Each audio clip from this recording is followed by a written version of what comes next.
Hey, what's going on, everybody? Welcome to a special edition of the Snowman in the Morning show as we come to you in the afternoon to celebrate the birthday of the Snowman.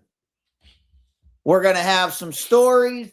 We're going to have some normal discussions that we always have. Of course, some Brian stories as we go along the way. We'll bring a couple special guests on, but it's going to be a free-flowing show, as we like to call it. We're calling it BYOB. Bring your own Brian stories today. So we'll get going. And we'll get the intro, and then we'll get into it. But happy birthday to Snowman. Let's get the show on the road. I can't do it. We'll do it live. Do it live. I'll write it, and we'll do it live. Mister, will you please wake up? Wake up. Wake up. Wake up.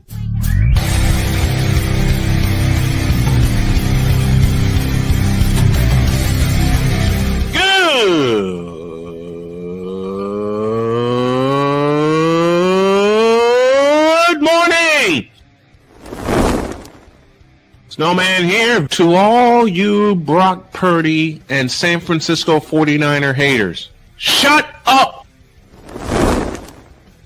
I gotta thank you, Shane. I mean, whatever happened to the games where breaking 100 points was, I don't know, unusual?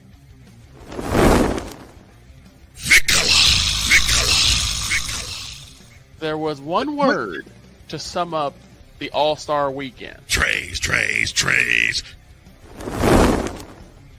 Cause we take this job so serious. Splash Brothers, yes. Ray Allen, replace him with Steve Kerr. Reggie Miller, yeah.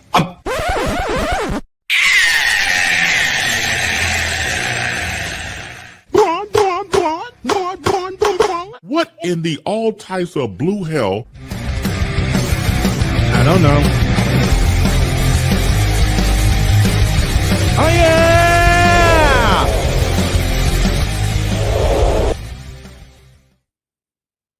Normally, I'm the one leading the birthday roast, but this time I'm going to get it.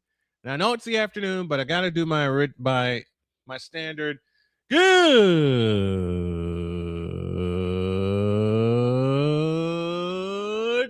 afternoon. Not morning. Welcome to this special edition of Snowman in the Morning as we come to you in the afternoon. As normally, as I said, I'm the one leading the birthday roast. This time I'm going to get it. And this is my idea. So to whomever pops on with us, bring your best. Because after the last few weeks with Jody being sick and then me being sick and dealing with a lot of stuff here, I'm ready to laugh. So Dietz is here to start things off, and it wouldn't be totally Dietz on my birthday if I didn't give him this. Passionate. Come after me. I'm a man. I'm 40. Unflinching. Let's go back to losing. Parking was easier. Unrelenting. They're not going to keep him off the field tonight. Totally. This one has a chance. Dietz.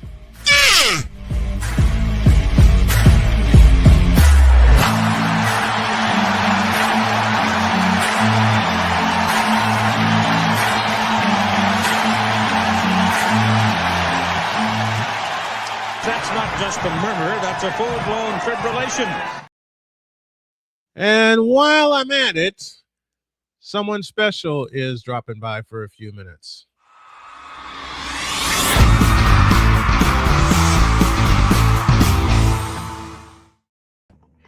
Yes, we're opening. Birthday to you.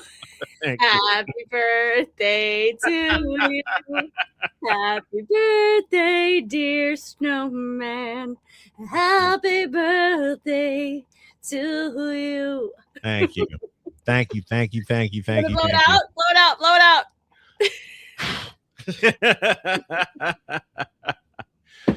54 is the magic number today. Fred Warner's a number, and I am so happy to be here. Oh man. All right, so in honor of our guest that came on, I'll start with this one for Snowman. See if y'all can see it. Ricky Waters. Ricky Running Waters. Ricky Running Waters. Of 49ers fame, and of course of Eagles fame. So I had to get Ricky Waters out there. How are you doing, Deb? I'm good. So it actually just reminded me of a story at Super Bowl with Ricky Waters. I literally was interviewing him with his wife. I was actually interviewing his wife on the red carpet for the for the off the field fashion show, and literally like I'm looking at him and he was wearing glasses, and I was like, and literally I was like, so I figured out it was Ricky Waters. But I was so taken back that I was like, oh my goodness, like. So nice. Wait a minute. Who is this? This can't be. Yes, it is. All right. I came up with the idea, and Dietz is going to get the story started. So, Dietz, let me have it. Well, where else do we start except for right at the beginning? And actually, I was listening to this the other day when we talked about it a couple of years ago. So the first time I ever came on Snowman in the Morning, I was on a network. It was on Blog Talk Radio, and I met Snowman, and he calls me up and says, "Hey, I got this show," and I said, "Hey, if you're talking college football, I'm in." So he calls me up and he says, "All right, we'll do it on a Thursday morning." Now, I didn't know at the time he was live at Starbucks. I go right in and I just start ripping right off the rip. I didn't know we weren't on the air. I thought, I would just call in and yes. So I come on. I'm like, "Hey, what's going on?" And I get right into it, start going, and he goes, "Whoa, we're not on the air yet." Right before he hits go live, he tells the audience, he tells everybody there, "Dietz, don't get me kicked out of Starbucks."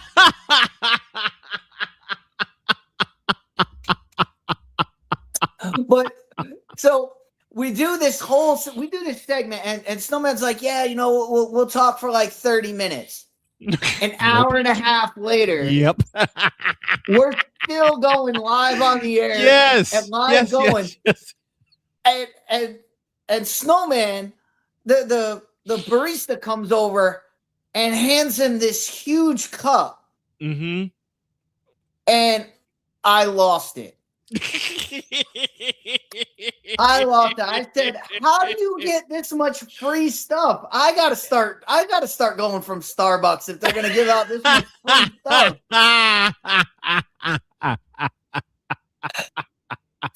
And so we keep talking, and the barista comes over and she says, "So the next time I call in, the next week I call in," and she says, and I just hear behind Snowman the same barista go, "Oh, he's on the show again." Oh no! And I was like, "Yeah," I was like, they're starting to know. It's bad. That barista went back behind the counter and laughed her ass off. And because the first two times Dietz came on, we strictly said 30 minutes. We said 30 minutes. Then we're gonna depart. Nope. Each time was 90 minutes. No, I think we got 30 minutes, and I think we covered one game, and it was yes. And then of course it was a Northwestern Iowa game. Yeah, so. It was. Yeah, it was. And the same barista who recognized Dietz just like the week before brings me one of these full. Only I think she made that cup bigger than the first one she brought me. Well, since she only has a few minutes here, but I'm glad she's popped on. Here's Deb. Hi, everybody. What are we? Am I talking about the first time I met you? Mm-hmm. All right. God, you know what? I don't remember. It was we immediately hit it off. I just remember getting your email or getting your message on like IG to come on the show, and I was like, cool. Like, it sounds like a great show. Sounds like a great guy. Like, let's do it. And we had a blast, right? The very first, we talked Eagles, we talked San Fran, we talked some Colts. Like, we just connected and like we bounced off each other so well, to the fact where my partner was like listening to it. And after I got done, he was like, who was that? Because you have a great rapport with him. Like, everything was like worked and was great. And he doesn't comment a lot. Right. He really doesn't. Like, he's kind of in the background, always kind of listening. But he commented that time. And then he was like, you really need to work with him more because like he's got it. And I was like, you're right. Like it all worked. And yeah, he was like, who were you talking to? Like, what podcast were you on? Because it was really good. So the rest is history, right? Yes, it is. And she's now one of our regular pickers. Oh boy. My mom said the same thing. I was watching an episode at home, and it was a Friday episode that we did all the picks. Yes. And my mom was like, why can't you be more professional like these other people? And I was like, well, what fun would be in that, right? I know. I was like, Mom, I'm there to set the tone. I'm there to make them look good. I mean, we are here to have fun 5 days a week. All right. And we do. And since two of my children are here, let me go across the pond because she promised me a very good one. Here's the Empress. All right, Jen, floor is yours. All right. First of all, how dare you bring me in without my intro? Look, people were coming in, okay? All right. I get it. All right. Second, what did I promise you again? You were going to make me laugh with a funny story because it's my birthday roast day. I don't remember saying I'd make you laugh, but You don't really got to try hard, Jen. You really don't. Jen, how long have you known me now? You don't take much for me to laugh. So I have known Snowman for like, what, year and a half now? Mm-hmm. I started out just listening to the shows while at my previous job in the afternoons.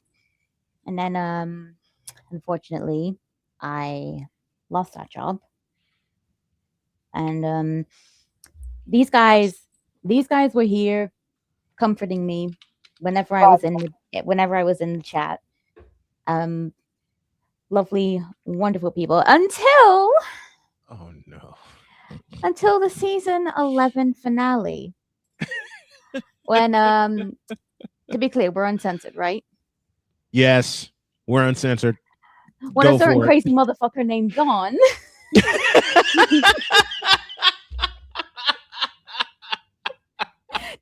decided, hey, Jen, come in the studio. I dare you. He sure did. And I went, all right, bet I'll take you up on that. And I came in here, and all of a sudden, here I am, regular member of the crew. Oh, jeez. Snowman has officially deemed me his daughter from across the pond. Mm-hmm. And in the spirit of things, you old hag dad.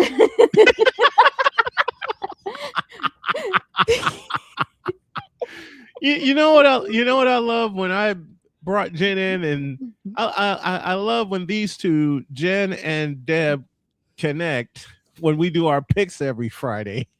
Because I got her to say sweep that shit. That's an accomplishment for me. All right, Deb's got to get out of here. Thank you, Deb, for popping in. I appreciate it. Happy birthday. We love you. Thank you. Love you much. Thank you, Deb. Now, whoops. Oh, let me go to this guy here. I pushed the wrong button, and it's his fault. This is the guy I appointed my son, my on-screen son. I pushed the wrong button just as she's departing. It's this guy's fault because he was typing in my ear, but I know he's about to. Droid, take the floor. Go ahead. Let loose. Listen. First off, big shout out to Dr. K. But listen, so for those who don't know, I did college for a little bit. I didn't like it. I ended up dropping out, but basically I was in the middle of one of my classes, and I've been talking to Don for a little bit, Shane Lake, and he was like, "Oh yeah, I'm on this morning show, and we've been looking for a hockey guy, and I know you like hockey." And I was like, "Yeah, I like hockey." He ended up giving me Snowman's number. I texted it, not really expecting much because, I'm like 20. So I end up going into my class. It was a politics class, and no wonder you didn't like college. You had to deal with that. And I feel my phone vibrate. I'm like, huh. I never get called during classes. People know not to call me. I did. And then I see from what I had at the time, just Snowman. And I was like, oh, well, let me step out. Because, professors, they don't really care when you step out to take a call. Because, it's your money, not theirs. Yeah. So I call this man back. And he says, "Is your name Droid?" I said, "Yeah." He said, "When would you like to be on, sir?" And I said, "Oh, well, I can do a recording tonight." And he's like, "Okay, cool." Boom. I hung up the phone. And once I got home, I put on my Florida Panthers jersey and dropped the most recent F-bomb for that season. Like because what Shane Lake forgot to tell me was that we were a censored show. So, talking about the Winnipeg Jets and the Dallas Stars, I said, quote, "This is a fucking embarrassment."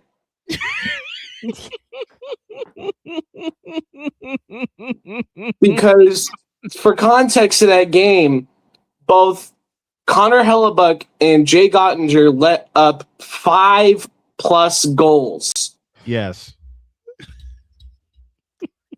And Shane immediately was like, "Droid, we're censored." I'm like, "Oh, sorry."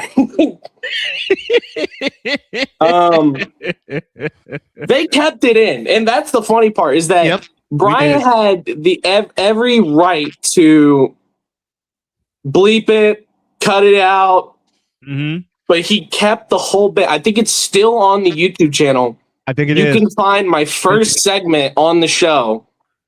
I think it is.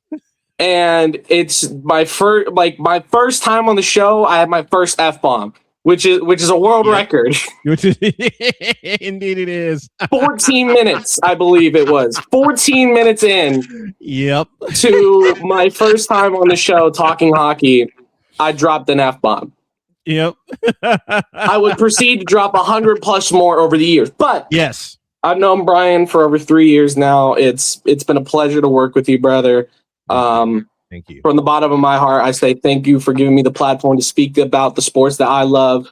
Giving me the platform to bring people into, especially during the FIFA World Cup, bring more people into the beautiful sport of football. It's been a long ride, and I hope that we're able to keep doing this for years to come. It's going to be a long time. Thank you. I feel the same way about every one of you guys. Thank you so much. Well, oh my gosh! In honor of Droid and Snowman's birthday, I'll put this one up.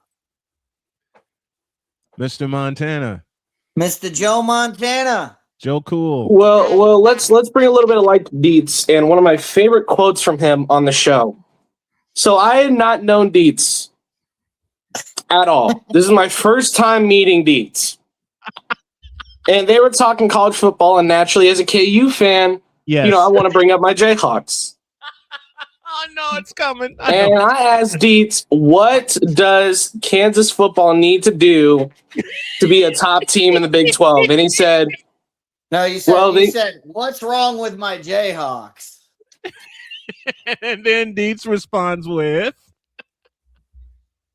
Droid, do you want to say it or do you want me to You say it? say it. It's your line. You say it, Dietz. So Droid, we go through a whole segment and we're about to wrap up the segment and Droid says, "What's wrong with my Jayhawks?" And I said, "Kansas beat Kansas. They're shooting 3-pointers when they should be scoring touchdowns." And everybody on the panel lost it. I think that was one of my first times I ever walked off the show. Because the thing is, not only was it a true statement, but also it was like, that hurt, like deep down. I was like, oh. He's right, but I hate that he's right. Dog comes back on and goes, "How do we end the show now?" That was terrific. They're shooting that was, and he throws to, oh Jesus Christ! Before that happened, yes, that was Droid's Jesus Christ moment. But I also remember one of the first broadcasts I ever got to co-cast with Brian. Oh Lord, I believe it was a Panthers-Bruins game. Yes, it was. And Shane was talking his smack, as he does. And Brian says, "Shane, you got no room to talk. Your goaltender was Tuukka Rask." And I responded with, "Who hasn't done a damn thing since 2011. And he said, and Brian was like, no, since he was drafted. And Shane, he had his camera on for once on a broadcast, on a co-cast broadcast. Oh my gosh. Shane's walked off plenty of times, but this was a new type of walk-off. Wait, who's walked off many a times? Shaner, dog. Dog. This is exactly what he did. I will recreate it. He did this. He had his headphones, took them off, dropped them, and walked off.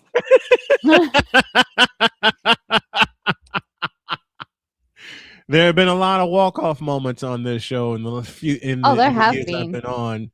Well, Droid, you brought up the fact that we talk sports all the time. Mm-hmm. One of my favorite Snowman moments. Oh no! Was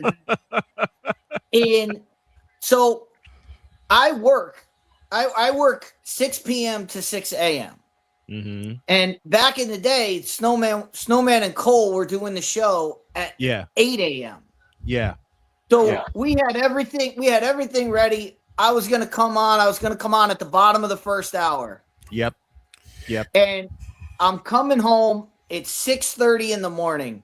Mm-hmm. I get home, and the minute I get home, I call Snowman. And he's like, "Well, we're gonna talk baseball. We're gonna talk hockey because the playoffs are on and baseball just started." And I called Snowman at 7:45. Yes, he did. Right before the show is about to kick off, and I go, "Snowman, I know you want to talk baseball, but Tina Turner passed away. We're talking Tina Turner for my hour." And we switched the whole program. Yep. No sports at all. We just talked about Tina Turner songs the entire show. For the whole hour. The entire time. And there was no problem making that pivot. There was no problem whatsoever making that pivot. All right.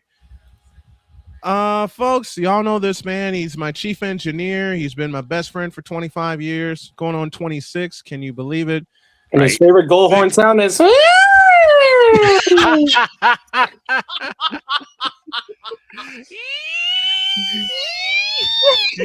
Victor, you're next. Give me your man. Give me your first one. Oh God, too many to count. I am sat for this. I am sat. Oh, and too The many to Empress count. Too many to count. So let's start with Yes, I can like kneel down like this. I think Okay. I know I've told this one a couple times before. Actually, let's go with this one.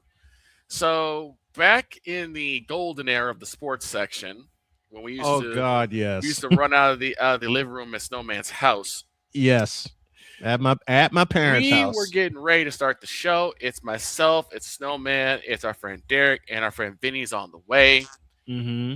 And we're getting ready to start the show, and Snowman's getting the everything set up, and he's like, man, something's weird with the computer. He gets the blue screen of death.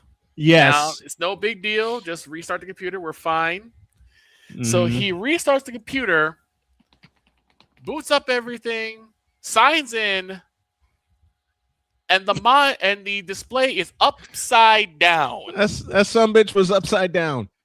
Everything we tried to read on it was upside down. And I'm like, what? Why is the display? I don't know. Right. And mind you, this was like 20 minutes before showtime. So we're trying to figure out what did he do to get the screen up. I have never in my 42 years of life ever seen this before or since. I've never seen that shit either. I've seen the blue screen of death, which I have survived. I've seen an error message, which I have survived. Plenty of error messages. I mean, my God, I'm using the Dell Optiplex for God's sakes today. Right. I have never seen writing on a screen upside down. It wasn't the writing. It was every icon was upside down. Everything the on that toolbar screen. was on the top of the toolbar was on the top of the screen.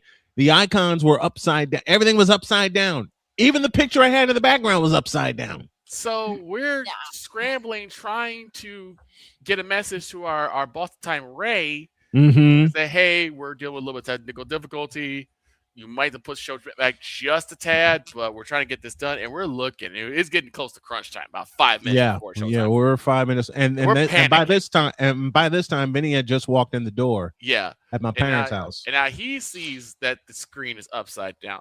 So I said, okay, I'm gonna ask this question: did you add anything to the computer? Right. And Snowman said, yes, I did. I added another program. I said, here's what we're gonna do. We're going to use something called the system restore. Yes. We're going to take it back to your previous update before you added this program. And it was a radio distributing program. Yes. It was a streaming program that I had downloaded. So we restored it. It was going to take a while.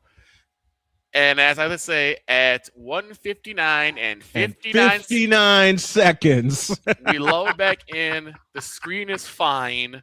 And we go right into the show. Right at the top of the hour.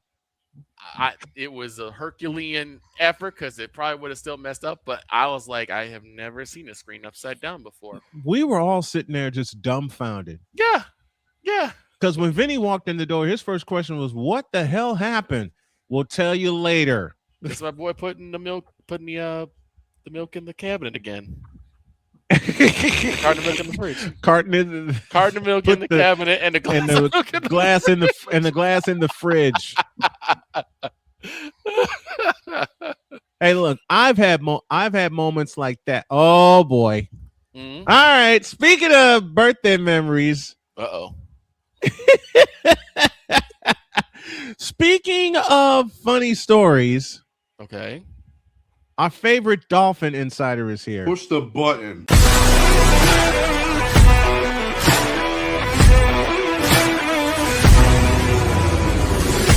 Football freaks, gridiron geeks. Bottoms up. Oh boy. Well, that game sucked. Dr. K, I'm sorry. Oh, hell no. Snowman, I'm sorry. Well, that game sucked. Booty! Oh, now get out my face, you thirsty bitches.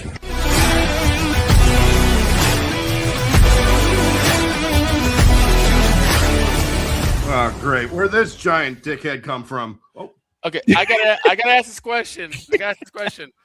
How hot was it when you did that ice bucket challenge? How hot was it? Pretty much what it is right now. So it's like 90 degrees, but it felt like 102.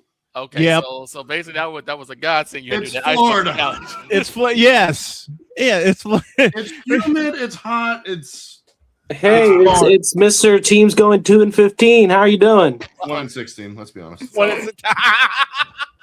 Nah, you'll split with the Jets. Don't worry. So I got, and honestly, Epizo, thank you, because as of right now, I no longer recognize the team, the Atlanta Falcons. They will forever be known The as Mylanta Turkeys. The Also, and I hear it every. I had hear to it put this every outfit week. for you, Snowman.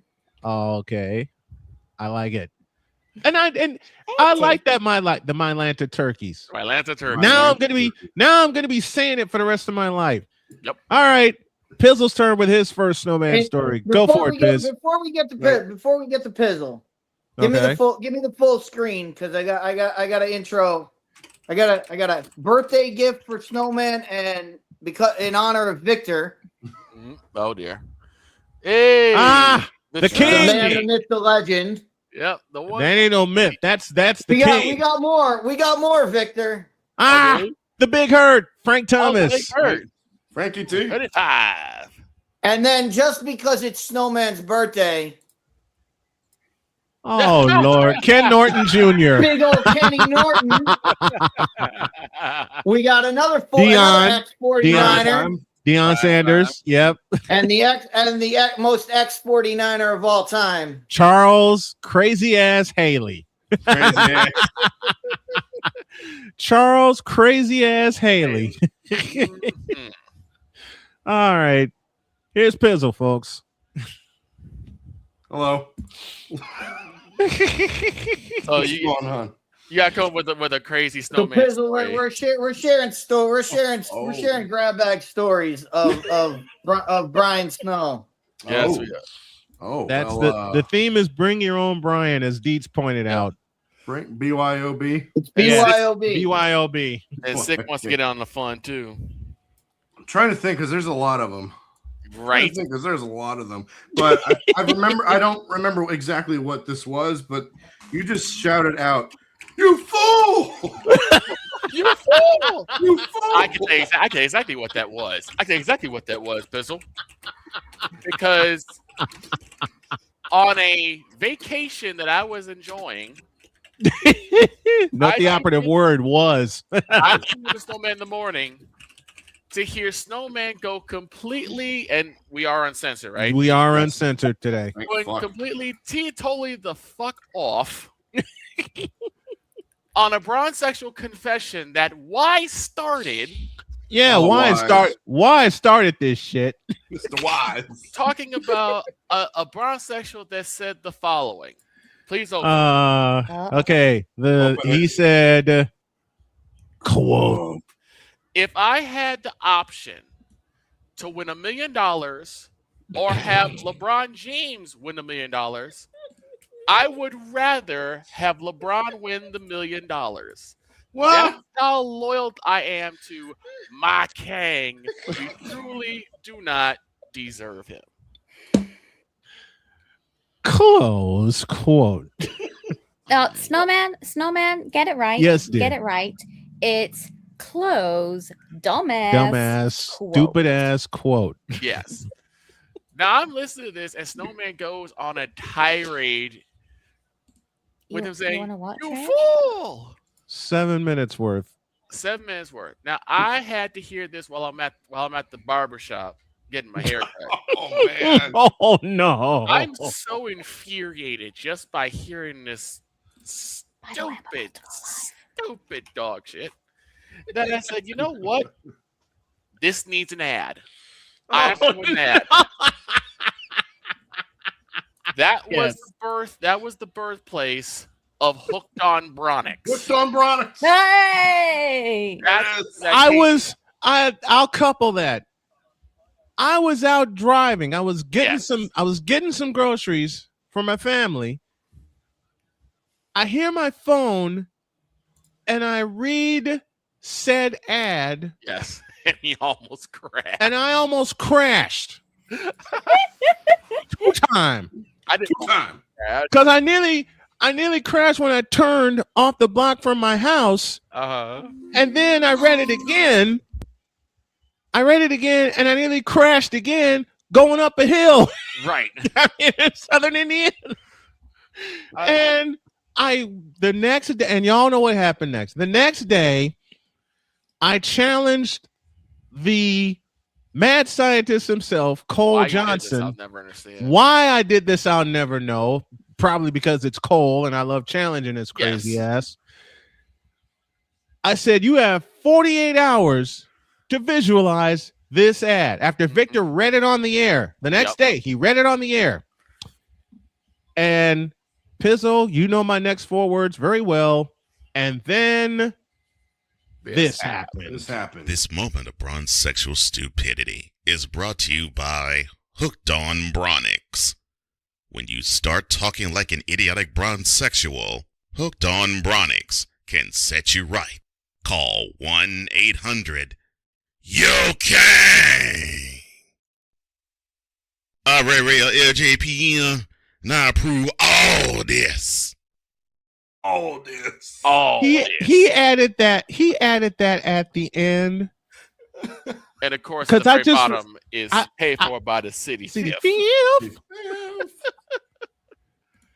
added that at the end, and I walked off laughing. Yes. Speaking of Cole Johnson and ruining vacations. Oh no! It happened to you too. One of the first times I collab on the show without Snowman being there. Yeah. It's me, Cole, and Wise, and I'm like, oh, okay. And then they go, I think I was still in the hospital. We're gonna bring on another of Brian's friends, and they bring on the great Chris Bass. Yeah, I was in the hospital. I was still in the hospital. Coming out of surgery. We start talking, and that was when Uncle Foot became a thing. Oh no!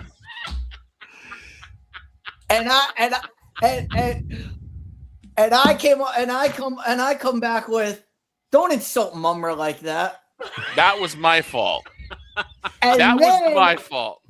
And then we get in the chat, Ryan McCarthy. I'm on vacation, and I almost fell in the ocean. Yes. I was still in the hospital recovering from cancer surgery at the time, and Victor sent me that message, and all I get from Victor was, "You have to see this." I went and looked that clip up and just died. Yep. The nurses came flying in because they thought something was wrong because I was laughing so hard I was coughing. Nurses come flying in and they said, "Are you all right?" I'm fine. Right. I'm just laughing my ass off right now. Yes, exactly. And they said, "What has got you coughing? Let me show you what happened with these guys taking over my spot on the morning show while I'm in here." I showed both nurses that clip without another word. They walked out. Yep. They walked out and they closed the door. Well, the thing is that Mr. Bass, God love you, Mr. Bass. God love you. He talked about there are certain people who just look like they escaped from hell and need to go back. Hence the transporter to Hades. One person that came to mind for me was Lori Lightfoot, our former mayor. Uncle Foot. She also reminded me of Mumra. So I started doing the old chant from Thundercats. Yes. Of the ancient spirits of evil, transform this decayed form into Uncle Lori. Living. And Cole put Cole put the picture of Lori Lightfoot on as she's talking. The next word you hear from the Outer Banks. The next word you hear is Ryan McCarthy going, "Dead." Yep. You come back and you see this. Yep. He's dead. And Miss McCarthy has never forgiven me for that. The only other time that I've gotten in trouble with that was when Snowman was actually out. You a fool, Droid. He threw up the red card. No, it's valid. It's valid. It is. The only time that happened was I did it again, and actually I think Snowman, you were actually on the road when this happened. Okay. Yeah, you and Jody were on a road trip. Okay. And it was Cole and I think it was Playmaker who were doing the interim. Oh no. I did a ad basically talking about Lightfoot lotion. If you don't like the ever living, just trust the Lightfoot lotion. Push the button. And immediately the next day, I'm sitting in my office, and Wise and Cole and Playmaker are talking, and Wise just stops everything and says, "We had a lot of fun today, but I have someone I gotta talk to." Oh, Victor, you know good and hell well you don't need to be talking about no damn ever living on the show because you know what Cole gonna do. I'm like, I'm at work getting chewed out. What is this?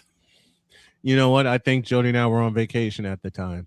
Yes. We were in Missouri on vacation at the time. Here's in Branson. Hilarious one for Snowman. When he called me out of a dead sleep to get on to do a Colts game. Yes. And I'm like, why are you waking me up for a Colts game? He says, I have to do the Colts game. Because I asked him the day before, are you doing the Colts game? Yes. He's like, no. He did. Jody's gonna watch it while she's on the road. We're fine. We'll do the late game.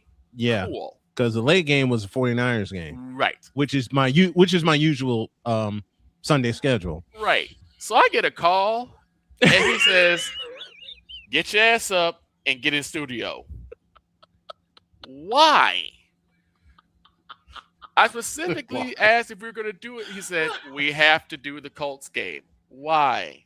Because Jody cannot get the Colts game. I'm like, isn't it on the Colts radio network? The next two words made me hate the state of Kentucky. When Snowman said exactly what Jody said, let me take it from here. Please. Let me take it from here. The plan was for Jody to be back to catch part of the Colts game because she and my mother-in-law were in Kentucky. Jody had gone to a rabbit show that day. It was on Sunday. And Jody asked me before she left, before she went and picked up her mother, which game are you doing today? I am going to do the 49ers Buccaneers game. What time? 4:05. Okay. And she asked me, where can I catch the Colts? I said, you can catch it on the Colts radio network. She asked me all that, clarified it before she walked out the door. My spider sense, when she said the word Kentucky, did nothing. Right. My spider senses did nothing.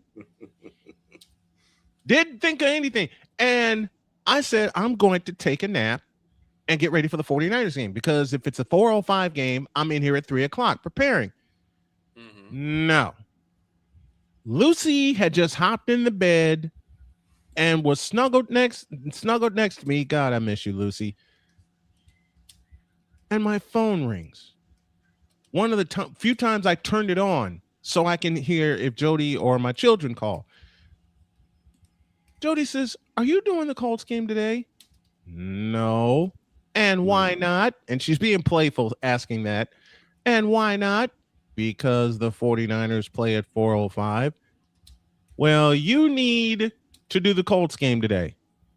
Honey, I told you Matt Taylor has the call on the Colts radio network. My wife's next 3 words had me spring into action immediately when I better do this right. My wife's next 3 words had me spring into action when she said, quote, we're in Kentucky, close quote. And my response was, oh, fuck. Yeah. So he calls me, and he started laughing because the next thing I said was "fuck Kentucky and your fried chicken too."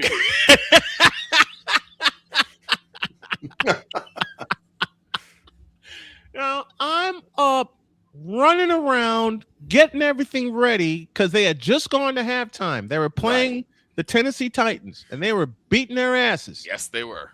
I came in here, got everything set up. I told Victor what the score, what the halftime score was. We didn't even do the keys to the second half because that's one thing Victor and I usually do on a broadcast. Usually do keys to the second half. Didn't even do keys to the second half. Just launched right into the second half.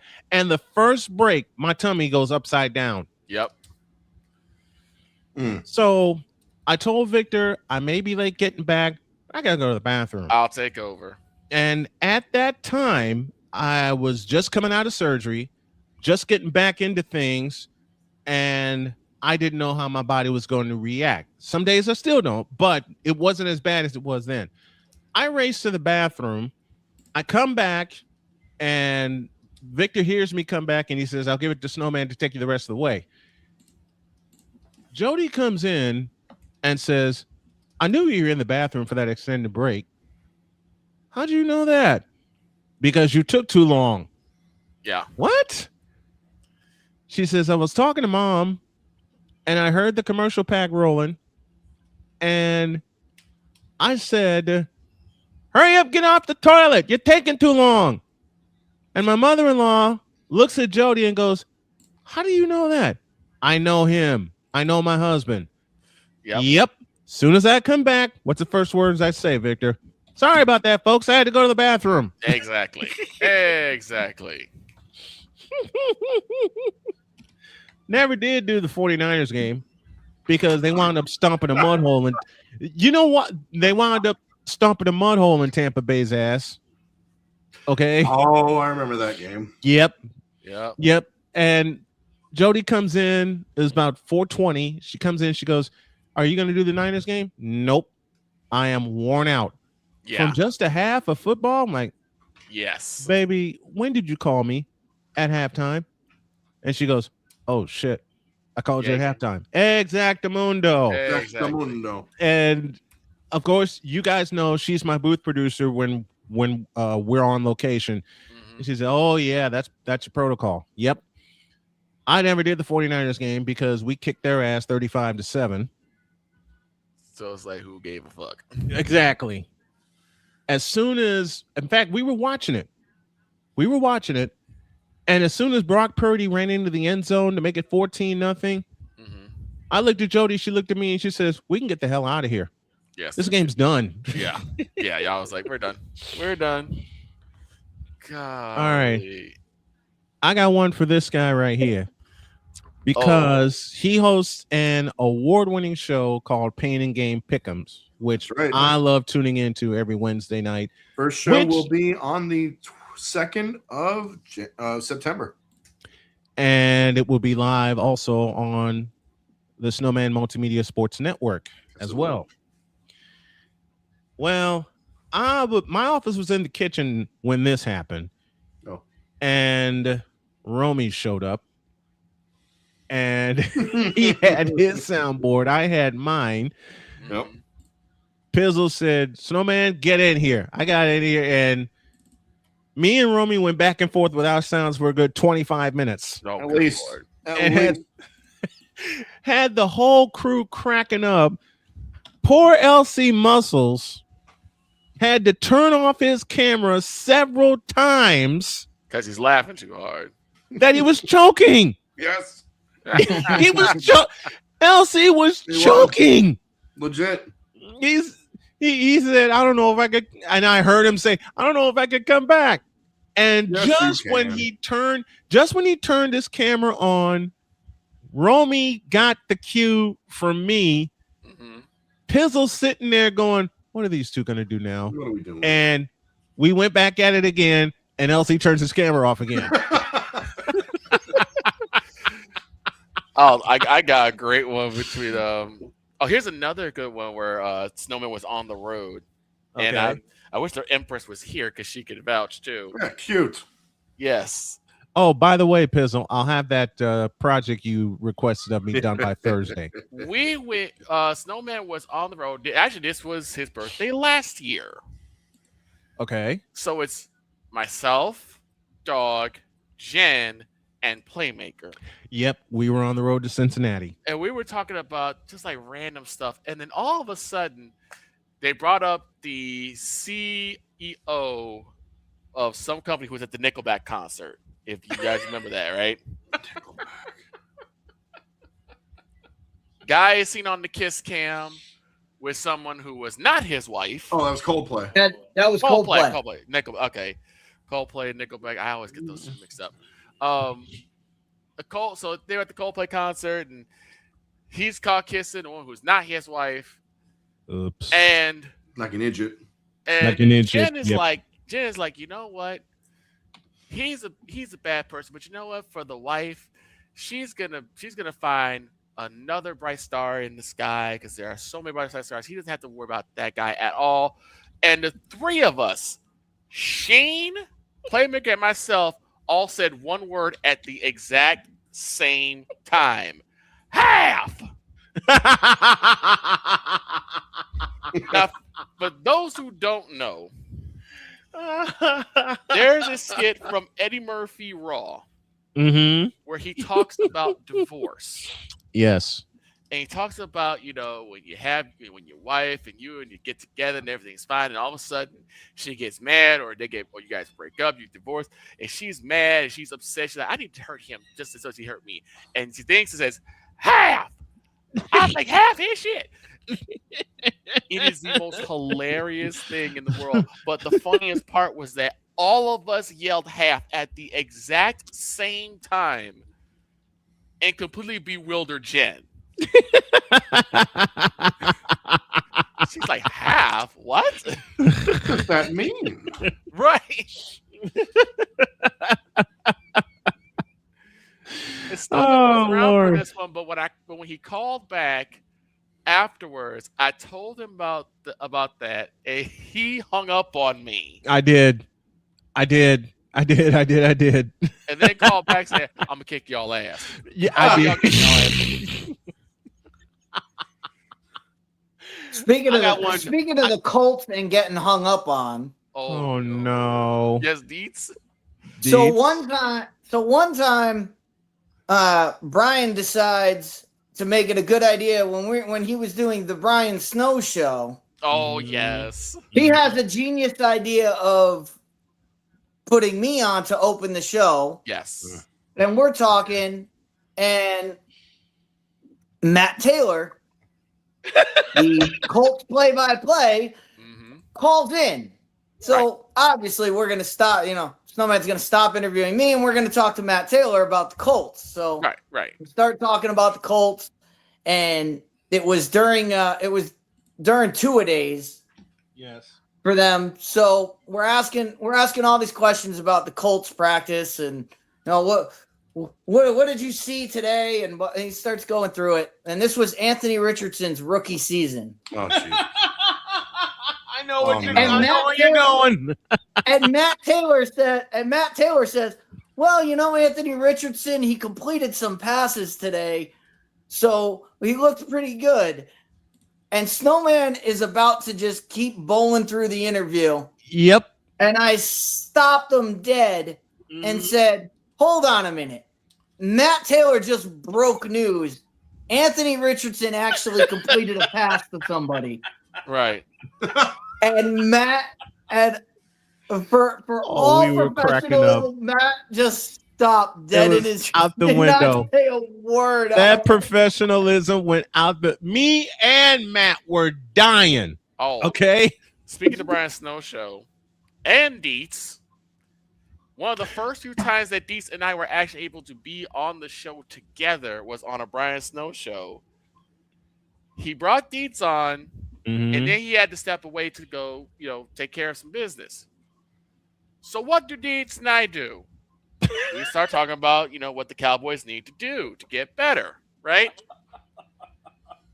5 whole minutes, Snowman comes back and says the following. I leave you guys alone for 5 minutes, and all I hear is cowboy stuff. I'm like, you left 2 Cowboys fans here. What were we supposed to talk about? I did. I got one. To do? I got one for this guy right here. Oh, droid. Droid. No, I got one for this guy right here. And no, it is not the milk in the cab. No, it's not the milk in the cabinet story. Did he just freeze? No. Okay, he's right here. Here he is. I got one for droid too. Okay. And actually, this involves Jody. Oh.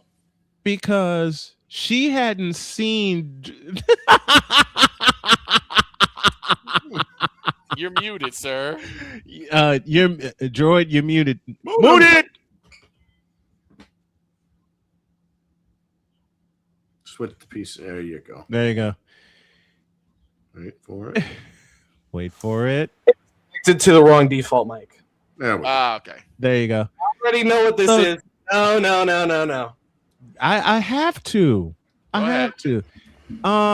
Jody had not virtually met Droid yet. So Jody comes by my office, comes in here, and sees a Droid and says, "Who's that?" I said, "That's my on-screen son, Droid." Jody decides to fuck with me and asks the following question, and I better do this right. Quote, "Is he as bad as Dakota?" Close quote. Keyword, he's worse. I said, "No, honey, he is not as bad as Dakota. He's worse." She goes, "Oh, thank God." I said, "As a matter of fact, he's just like Dakota." Oh. Jody walks out this office laughing. Droid's cussing me out while muted. Yes, he is. Yes, he is. Droid's letting me have it.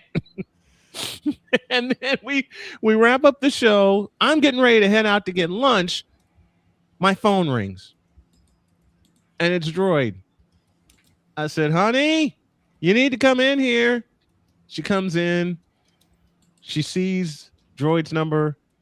She says, "This ain't my fault. This is yours." And she walks out again. And I said, "Yes, sir."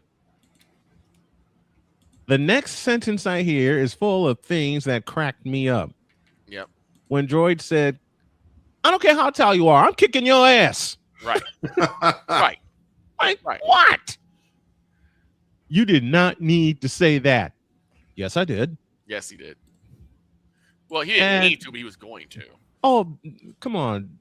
When it comes to my children, they pick at me as much as I pick at them. I got one for Joy specifically. Okay, what you got, Victor? Okay.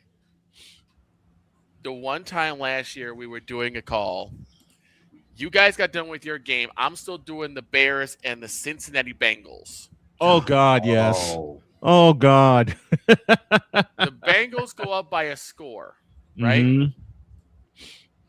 I think they actually only need like 3 to actually come back and win the game. Yep.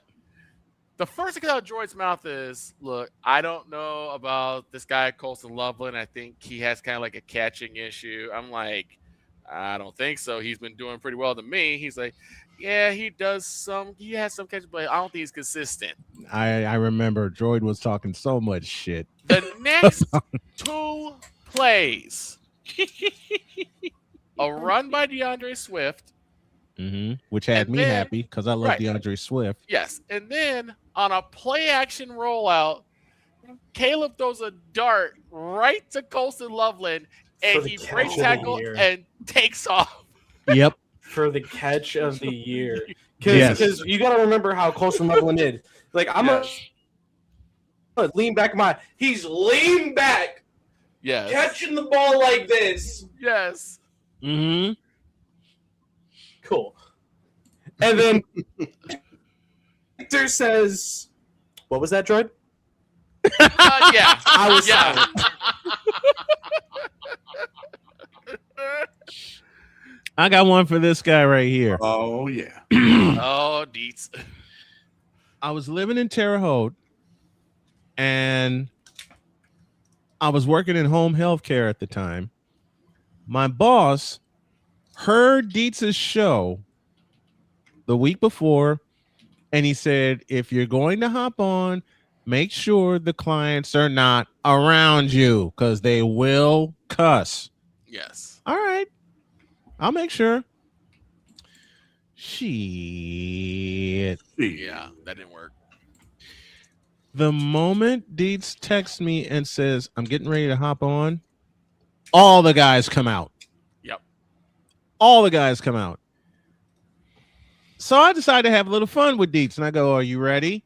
And guy said, yeah, we're ready. Let's see what he's talking about.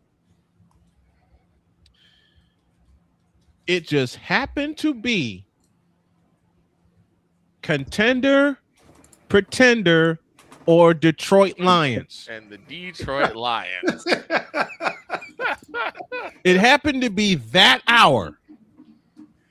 One of the guys in the house was a big fan of the Washington Redskins. Yes. Boy, when I say Dietz really, and I mean it playfully, really pissed him off. Yes. Because the next sentence he heard from Dietz was full of things that pissed him off. Yeah. So I call in, and Dietz says, okay, Snowman, what team do you want me to talk about? And I looked at the guy, and I looked back at the phone, and I said, how about the Washington Redskins? Yep. Dietz decides to fuck us all up by saying, I'll pass. Next team. Oh, I went, what? yeah. And he says, Pass. I'll pass. He says, I'll pass. The guy that's a Redskins fan walked in his room and died laughing. Yes. Oh, here's And what- I said, Dietz, why are you passing on the? And all Dietz interrupted me and said was, trust me. right. Okay.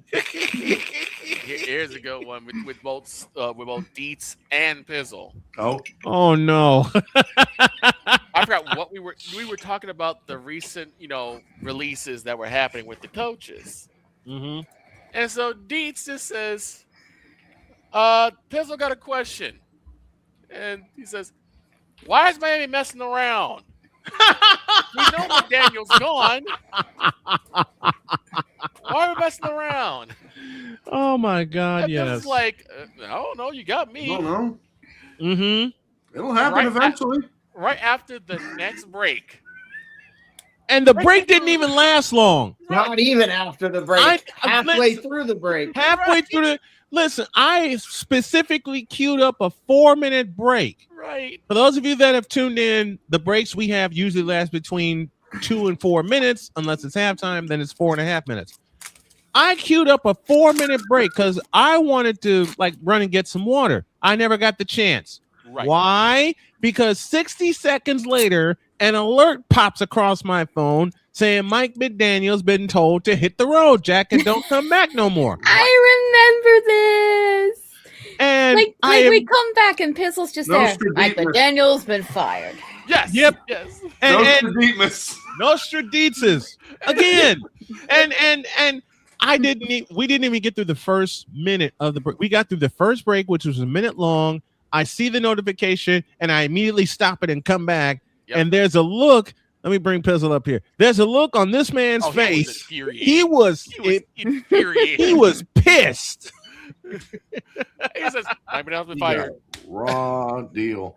The funniest thing about that clip is if you watch when everybody comes back, it goes breaking news, and they run Snowman runs the breaking news thing. Yep. But then all you hear is Jen messing with. I think it was like I was trying to get my diamond dart. All you hear is them go. They just crash all over the place. Look, during that show, I was literally in the middle of organizing all of my diamonds for my diamond art by their color code. Right. And And all you hear, you just hear them all hit the desk. and all you hear, I just hit the desk, and I was trying so hard not to cuss because I knew we were live on air. And you know the worst part? The color that I dropped was one of the black ones, and considering I have a black carpet. Oh no! Oh, no! That's done. Yeah. It's done. So, and the funny thing is, like, towards the end, all you hear is Phil's like, "This is stupid."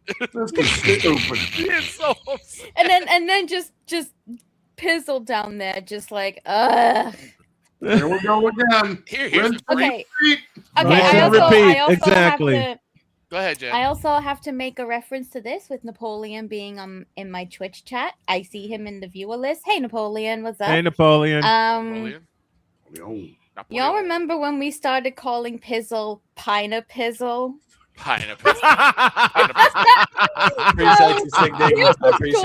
Here's the story behind that. Our good friend and fellow VTuber Napoleon Jonamite released a documentary on the Beyond first the Myth. 5 years Beyond of the the Myth. history Yep. of HoloLive English. That's right. He made a Spotify playlist of all the songs from the members that were For God's sake! What the hell was that? What the hell? My asshole! Mind the gap. That's the third time I'm being called. She's been summoned. She has been summoned. She has been summoned yet again. But I'll take it from here. Go ahead. He composed a Spotify playlist of all the music he used in his documentary. Yep. Yeah. One of the songs is called Pineapple. Pineapple. Takanashi Yes, Pineapple by Takanashi Kiara. Kiara, Who, by the way, was doing live watch-alongs of the World Cup. which was great. Yes. Yes, it By the was. way. And yeah, she had like a little summer song called Pineapple. And what happened was Pizzle decided to pop on this playlist on their Spotify, shuffled the playlist. The very first song that comes on, Pineapple. Pineapple.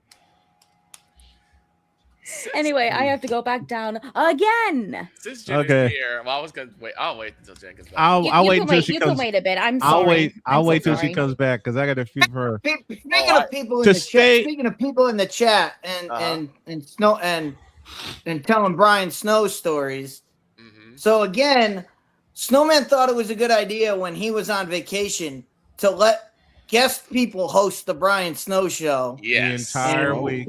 And Ryan The entire- McCarthy did a great job. Mhm. And of course, in the middle of all of that, he had yours truly host the show. Yep. I did. And I don't know how to run commercials. I don't know how to do anything. So, of course, Ryan steps in and starts producing and running commercials from the back. But I have no idea what I'm going to talk about. And, you know, the Brian Snow show, they're usually talking about sports. Yes. So who jumps on the show? Sick Diggy. Sick Diggy. Stick Diggy. Yes, I have done. Yes. quite a few Diggy shows jumped with him, on too. the show, and you think, oh, these guys, you know, we're gonna talk sports. No, what do we talk about? No. We spent, I think, the first 2 segments talking about weather. Yep. Yes. Oh, Yes. Talking about the weather. I think the only time we talked sports the entire 2-hour show was at the end when I told my Little League story. And that was all the sports we talked about. Otherwise, we were just talking about everything else other than But sports. sports. Yes. Steve and I spent 15 minutes roasting Stephen A. Smith. Like straight. I roasting him. mean, I saw parts of that show. My wife saw parts of that show while we were on vacation, and I look at her, she looked at me, and she says, "Don't look at me. You brought him on." I said, "Well, they filled 2 hours. They filled 2 hours." And she goes, "Yeah, this is true. This is true." I got a story, and this just shows you just how loyal Snowman is to people who work with him, right? So Snowman was heading out to Indianapolis, Mm-hmm. and he needed someone to cover the Public League semifinals. Yes, and AB Media, speaking of Indianapolis, is here. Thank you, AB Media. Much appreciated. So he was like, all right, you're going to do public address for basketball. Now, I've never done public address for any sport. Any The sport only thing I've done whatsoever. has been color commentary. I'm back. Welcome back, Jen. Welcome back. So I'm so sorry. Mom keeps calling me down just because she's watching a K-drama. And currently, they are at a location that Mom and I have actually been to in South Korea. Oh. I know. We stood at the occasions like exact that. places that they're filming the scenes at. Nice. So Snowman's like, he's going through the motion with me, showing me, trying to get me to understand what I need to do, when I need to call the names, this, that, and the other. I'm still ready to shit a brick. Yes. Yes, he is. Still ready to shit a brick. Now he says, all you gotta do is go to DePaul, tell them who you are, tell them my name, and show your credentials. Now he has the ISNet America, the ISNet Chicago badge, and an IHSA badge for media. IHSA for Illinois High School Association, because I was based in Chicago at the time. Right. Now he told me straight out, do not call me unless it's an absolute emergency. Okay. I did. You called him, didn't you? Yes. Just wait, Jen. Let me explain why. So it's cold as hell. Yep. I get up early in the morning, get my suit on, get everything ready. I have all the credentials, all the equipment. I have it with me, right? Mm-hmm. I get to where DePaul is. I get off the train. I head right to where we're gonna pick up at. I knock on the door. One of the security asks me who I am. I tell him my name. I tell him Brian's name. I tell him we represent ISN America. We're here for the Public League State Finals. All that. He says, okay, hold on one moment. Mm-hmm. Closes the door. I'm thinking, motherfucker, the least you could have done was let me in. It's cold. Right, as hell. right, because it's freezing. My hands are already getting frostbitten. Yep. He comes back. We don't know who And you also are. keep this in mind, folks. Victor's carrying around my equipment bag, which is at least 50 pounds. Yes. At the time, I had 50 pounds worth of equipment. So he's like, we don't know who you are. We don't know who ISN America is. We don't know any of that. We can't let you in. Come here. I said, hold on. Come here. Oh Give me my this God. button here. And Victor's blowing in his hand, trying to stay warm. Mm-hmm. And they told him to his face, we don't know who ISNet America is. And had I known BGS at the time, my next response would have been, Now that's some bullshit. So I'm like, okay, this qualifies. So I call Snowman. The first he says, this better be an emergency. this better be good. Yep. And I told him that quick, said, this will qualify as an emergency. I said exactly that. So I tell him what's going on. He says, let me call them. So he calls them. He said, okay, tell the guy this, this is your information, and he should let you in. I did it again. Mm-hmm. Once again, they won't let me in. They are adamant saying, we do not know who you guys are. We have no idea who Brian Snow is. We have no idea who ISN America or any of that is. We don't know if those credits are verified. Even though on the badge, you can see the renewal date and the new expiration date on the badge. Yes. And it was a 2-year pass. Yes. The folks at the IHSA were so gracious to us. They did. Usually the IHSA passes are good just for that year. Right. We got renewed for 2 years. Right. So basically, yes. I told Snowman, I said, they ain't let me in. And he had a long pause. He said, Victor, I'm making an executive decision. Go home. Go home. Okay. He said, I will deal with it Monday morning. And the event I was covering at the time, all of a sudden saw me let out a breath and saw steam coming out of my ears. Steam. And they said, what happened? And all I said to them was, I'll explain later. Yeah. And they saw the fire in my eyes, turned me around, and they said, go handle it. Are you sure? Yes. Go handle it. We got you for this weekend. Go handle it. I drove home. I sat at home all day Sunday. Right. Pissed. Stewing. Just My mother says, "What happened? I thought you weren't going to be back until at least Monday." Mom, let me calm myself and I'll explain later. My dad comes upstairs, because this was 2004. My dad comes upstairs, starts massaging my shoulders, and he goes, "Chicago Public League? Yep. They fuck up again? Yep. Yep. Did they deny you? Yep." He gave me a pat and he said, "You know what to do Monday?" "Yes, sir." Yes, indeed. I woke up Monday. I went to my dad because my dad was my counsel. And I said, "Dad, I know you teach me all the time about not going teetotally the bloody fuck off in business situations." He stopped me in mid-sentence, and all he did was look at me and say, "This is necessary." Yeah. "Thank you." I went down to the CPL office and let him have it. Yeah. Wish him a flannel off of that. I also have a story with a certain cute empress that's on the screen right now. Uh-oh. Cute. I'm not Cute. cute. Yes, you are. You are now. Go for it, Vic. Here's what happened. It's the 4th episode that Jen is on. And Number 4. yes. And the thing was that Jen has always been very avid about not putting her Twitch information out on our airways because she's, as she says, I'm a pretty little VTuber. I don't know anything about sports. I'm not okay. One, I never said I was Shit. pretty, and two, I always Yes, you tell did. you guys don't plug my Twitch because I'm not the star of the show here. Snowman is.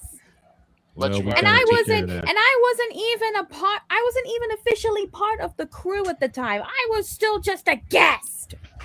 No, you were We part of the took crew. care of that. Guest of honor. So anyway, we decided to go ahead and plug her Twitch quite a few times, and she's like, "No, In the stop doing same that. in the Stop it." same show. And I rolled out. I said, "You know what? And all the people who are new followers to her Twitch stream have to put in the chat hashtag we came to see the cute queen." Oh God, yes. If Thank you, Treyas. Jen literally, her character stormed off. And we're laughing. And all of a sudden, you hear in the back, "I hate all of you." I got one myself. That's nothing, Victor. I remember a time when Ol Snowman came on, and we were getting ready for the show, and Snowman comes on and says, "Guys, I think this is going to have to be an express show today because I'm not feeling good. I'm not feeling well." Mm-hmm. Yep. And he starts telling us all this stuff, and Jen says, "This is all before the show. This was not on the air." So Jen starts telling, "Oh, well, you have to do an intro for my concert on March 15th." No, not the 15th. Not the 15th. Not the 15th. It was March 12th. It was the 12th. March 12th. Yeah. She drops the date for her concert, which has not been leaked yet. Nope. Has not. She says she hasn't leaked it yet. But we're talking, and the first thing once she said March 12th, the first thing that came to my head was the Ides of March is like right there. Clever, so I was just thinking, and all of a sudden I said, "Your show is on the Ides of March," and I look up and I see that we've gone live. Oh no. Here's the crazy Perfect timing. Here's the crazy part. Perfect timing because we all lose it. Jen's she's playfully pissed. Yes. She starts laughing. Dietz just just closes his mouth with that wry ass smile that he loves putting on, saying, "I didn't do anything." I remember after we made Jen walk off, we came back and I said, "I'm gonna get hit with the couch again, aren't I?" And the first thing Dog says, "We all gonna get smacked with damn couch." I remember when you guys brought the couch chant from K-pop Demon Hunters onto the show. Couch. That, and honestly, the first thing I thought was like Jen tossing a couch at somebody. Yep. I got one for this guy right here. Oh, no. During the show, sometimes, he's doing like two, three things at once. Mm-hmm. I come to him and cue him for a segment. Right. All you see is this look right here with a controller in his hand. Right. And all I asked was, "Droid, what do you think?" And he just goes, "Huh?" Yes. Oh, yeah. That's all you hear, like, "Huh?" Now, I got one for. Speaking of Droid and Victor, and we had Deb on. We had Deb on earlier. Yes. Look, Victor, the first week we do the picks. Yes. I don't even know who the Eagles are playing week 1. Okay. But when that pick comes up, yes, we're all breaking into song. They play the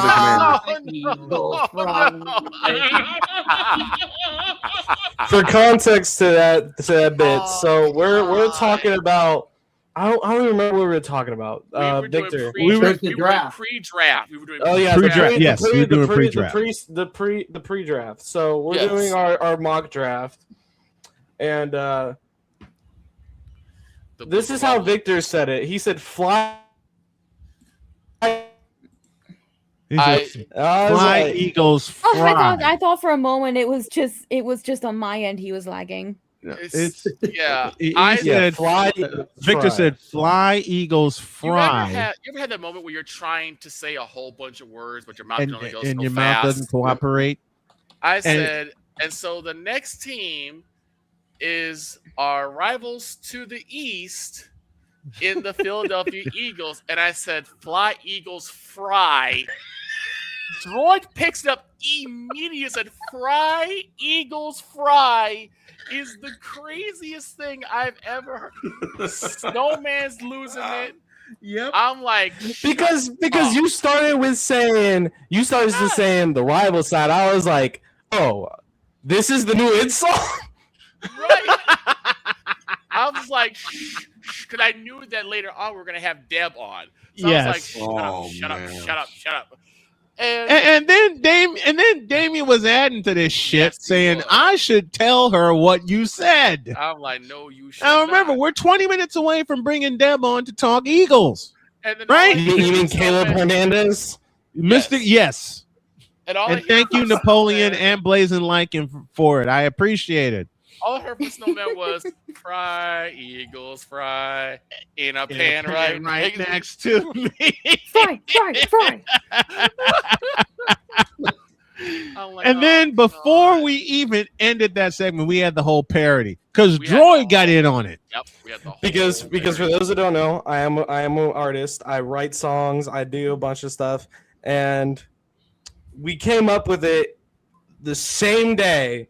During the break. The whole time, Victor, for once, I've never heard Victor get dead silent. He was dead silent because he's like, don't involve me in this. I never said nothing. I'm already embarrassed enough because I've never made that type of blooper before, but here we are. I remember when Snowman first had me do the outro to the Bronze Sexual Confessions. Yep. Oh, Jesus. Boy, that was a time. I remember that. I had Jen do the closing. He just proper gave me the camera. Mind you, this was back when I was still using my 2D models. Yes. Yes. Back then, yeah, I was still the queen. I was still the queen. Still are. She's an empress now. Oh, she's an empress. Of course, I'm an empress. Hell, I've even brought my mortal form to 3D now. You're still cute. Get over it. It's not cute. Yes. You can compliment me all you want, but according to my lore, I must deny. Not on this law, you won't. It's literally Taika law. Come on. It's Taika law. Well, I'm just gonna have to break it. Nah. See, the law doesn't say you guys can't compliment me. It just says I'm not allowed to accept them. That's bullshit. That's some bullshit. That's bullshit. So the first Now I'm like a war with your lawmakers. The first time I ever dropped an F-bomb in front of Snowman was on, I think it was either the Fifth Down Sports Show or the Trinity Gauntlet. Yep. And Snowman calls into the show, and I had it. And at the time, I had my friends on co-hosting with me. And at the time, I was working at the hotel. Yes. And I was doing my show live from the hotel lobby. So the customer comes in, so I'm like, "Hey guys, take over the show." And they're sitting there talking to Snowman, and this guy comes in to the front desk, and he just starts ripping into the front, ripping in. Oh, the hotel sucks, blah, blah, blah. And I just said, right in front of God and everybody, well, you can just get the fuck out of here. Right. I remember that. Yes. Yes.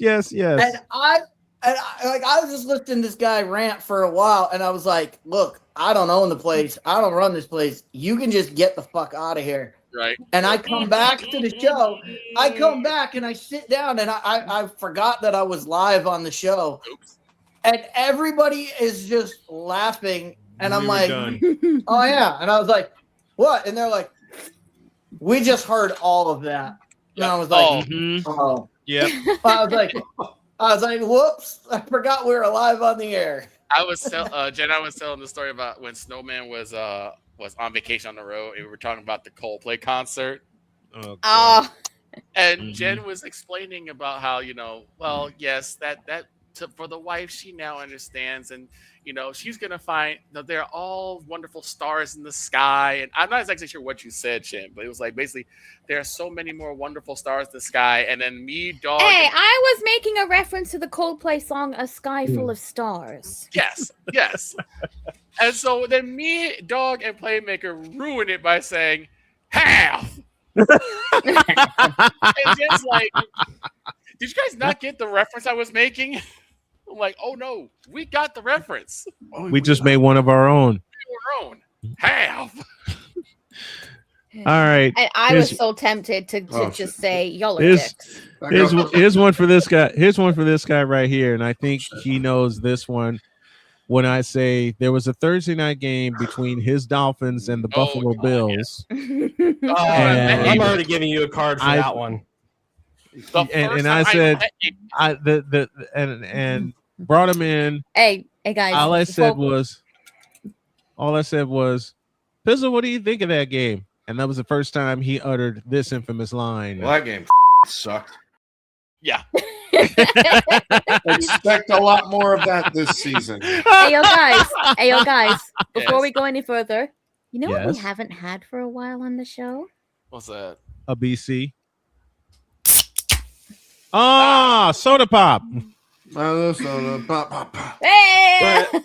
So let me remind y'all about. So me and Pizzle, for those who don't know, me and Pizzle talk off the air a lot about the Panthers, the trades they're making, and because that's kind of the singing soda pop in the Discord PC.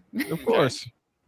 That's kind of the only soda pop team we have in common. Yep. So we're talking about we talked about moves in the past, but I remember telling him, I think Brady Kachuk is going to be a Florida Panther one day on the show. And he said, Droid, we'd have better chance of Roberto Luongo coming out of retirement, signing for the Panthers, playing for the Panthers, winning a cup with the Panthers, and retiring. And now, Pizzle, I want you to tell me, what was that? Right. I'll admit I was wrong. Here's one. You know what? I'll take it. Here's one for the dog. Unfortunately, he's not here. How about the time? How about the time I made Pizzle? How about the time I made Pizzle swear live on the air? Speaking. Yes. Now, speaking of the Don, is he still on Alarm Island? Yes. Of course. Yes. God, Absolutely. who remembers He'll be that? there Oh Who God. remembers that? Who can't forget that? forever. Doesn't remember that? Right. Here's a good But one. I made Pizzle drop an F-bomb live on the air when we were talking about the new Miami head coach. We were talking about the new Miami coach getting hired, and I said, "Hey, Pizzle, your new coach is going to have a shorter career than Roger Podacter."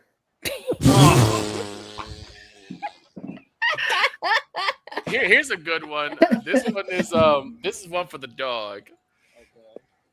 For some reason, somebody asked the detective to show up. So he did. That would be me. And he asked a question, and I said, is that he's, and I think the detective said, he's mourning the loss of Tom Brady. And we're like, oh, God. And then I just said, or Brad Marchand. And mind you, this is right after Marchand got traded to Florida and they won the Stanley Cup. So Playmaker's like, ooh, ouch, ouch, ouch. The dog dropped his earbuds, got up, and walked away. Yes, he did. And all you hear is, y'all suck. This is again before. Yep. Again before Jen walked off. This was so was funny. I even had Napoleon recreated. This was before Napoleon debuted as a VTuber as well. Here's mine for the dog. Oh no. I got so many of them. 13 years with him on the air with me. Almost 13 years. Also, Snowman, we got a couple of birthday wishes for you in my chat. We've got one from Voshan. We have one from Shiaki. And we have one from Jedi Adult. Thank you. Thank you all. Very much appreciated. Oh, man. Anybody listening, if you can help myself out and my family as I work toward getting my CDL, the Cash App is down below. If you can see it, I'll verbalize it for those of you listening. Go to Cash App and use the tag $ Tallman Dr. K 50. All right. Here's mine for the dog. The dog. Me and the dog were going back and forth, trading barbs, trading insults and stuff. Oh no. This is when I made the debut of one Father O'Cochran. Oh. And he said something, and I threw it back at him and coupled it with the line, "No one wants to hear about your sex life." Yep. Right before we signed off, I pull the camera back out. I see him leaning back in his chair, cracking up, and he's like, "You asshole!" Yeah. Here's a great one. Here's one for this pretty lady right here. Oh. Jen, you ain't gonna like me for this, and I'm gonna deserve the couch you're gonna throw at me, but I gotta do it. Go ahead. Hang on. Go on. Okay.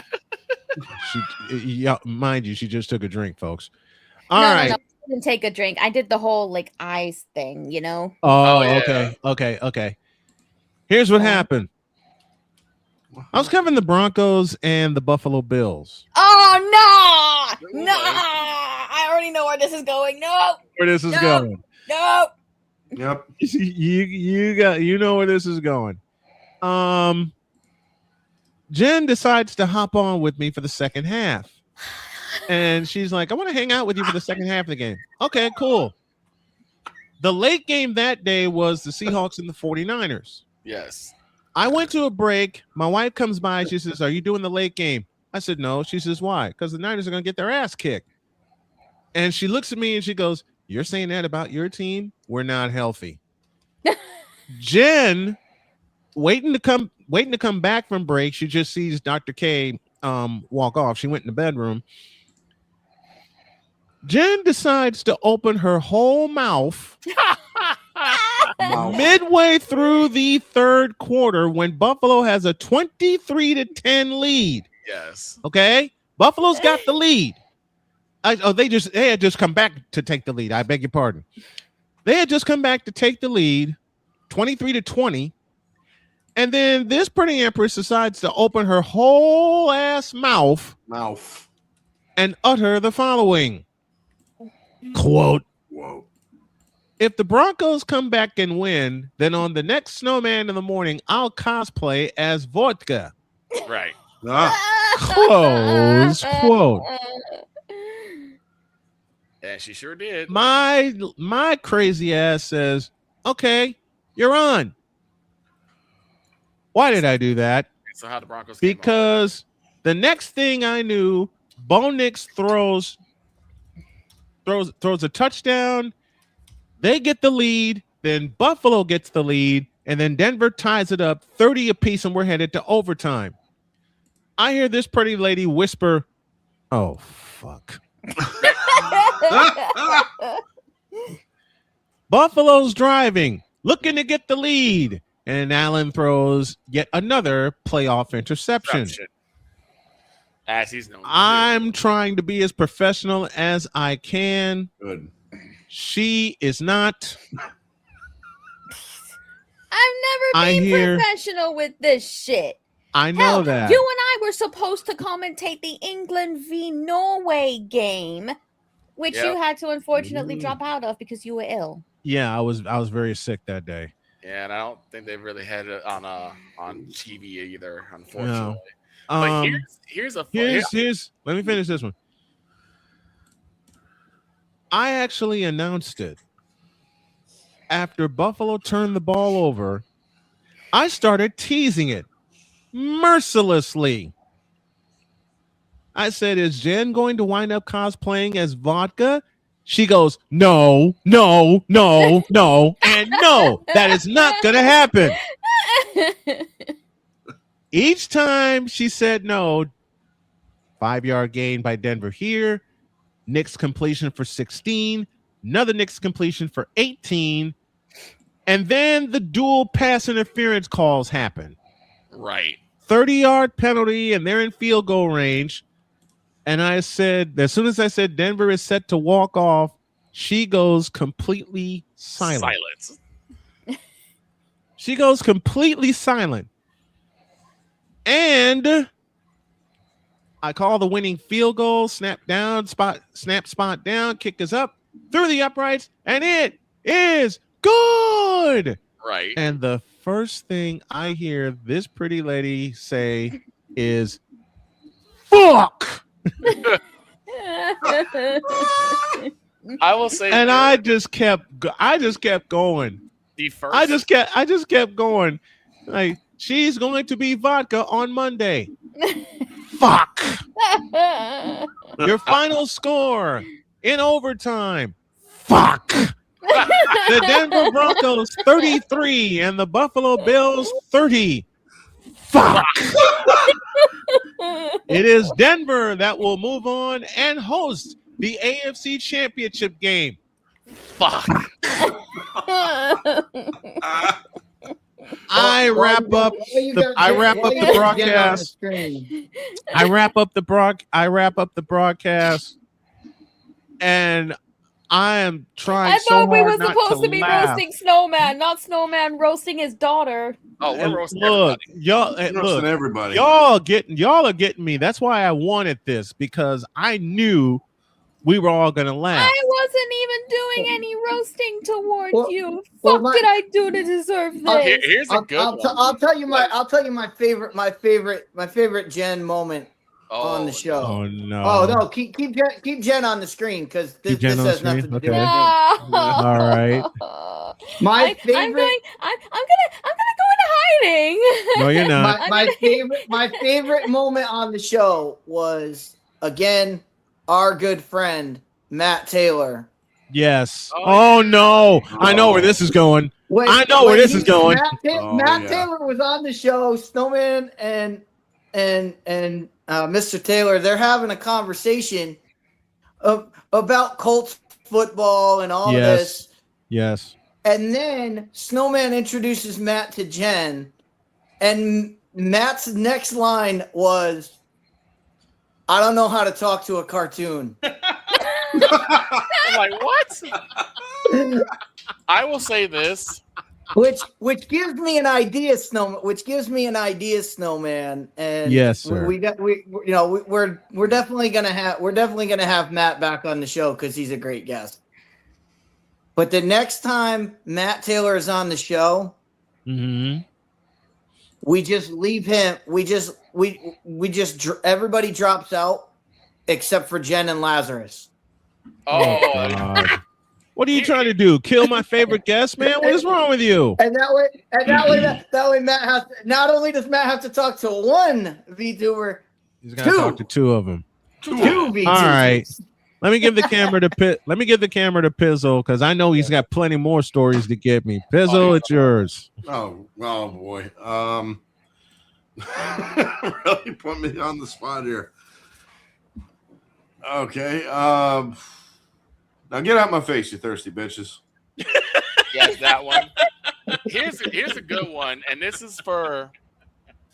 I'll say this: it had not been for Jen, Napoleon, and Dog, my VTuber knowledge would have been really lacking. Same. Yep. I think I don't want to toot my own horn, but I think it's thanks to us being on the show that we have the ongoing joke of roasting one gun run. Yes, yes. That's what Yep. Now, the other thing is also, I got to shout out to a man, Dietz. Dietz is the type of person who could talk me off a ledge. He every time I get really upset about the Cowboys, he's like, dude, chill out. Take a breath. Let's look at this critically, and trust me, it won't be as bad as you think it is. Oh, Unfortunately, no. he's not there after the Micah Parsons trade. I went off on a fucking tirade. He did.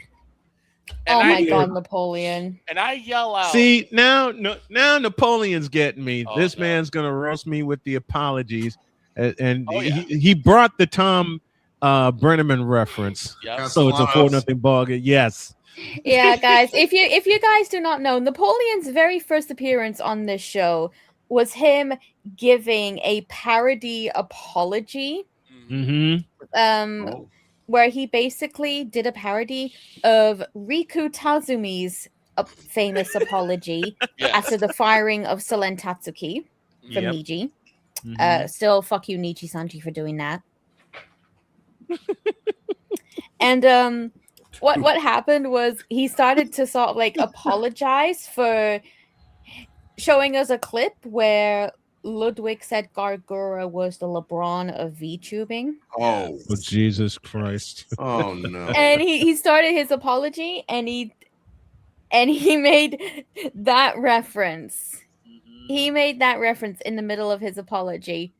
I think it was in reference to someone making an apology during a baseball game. Baseball, yep. Yes, it is. Yep. Even quoting it word for word. All right. Let me give the camera to this guy down here. I know he's got plenty more for me. Droid, go. Hold on, before you go.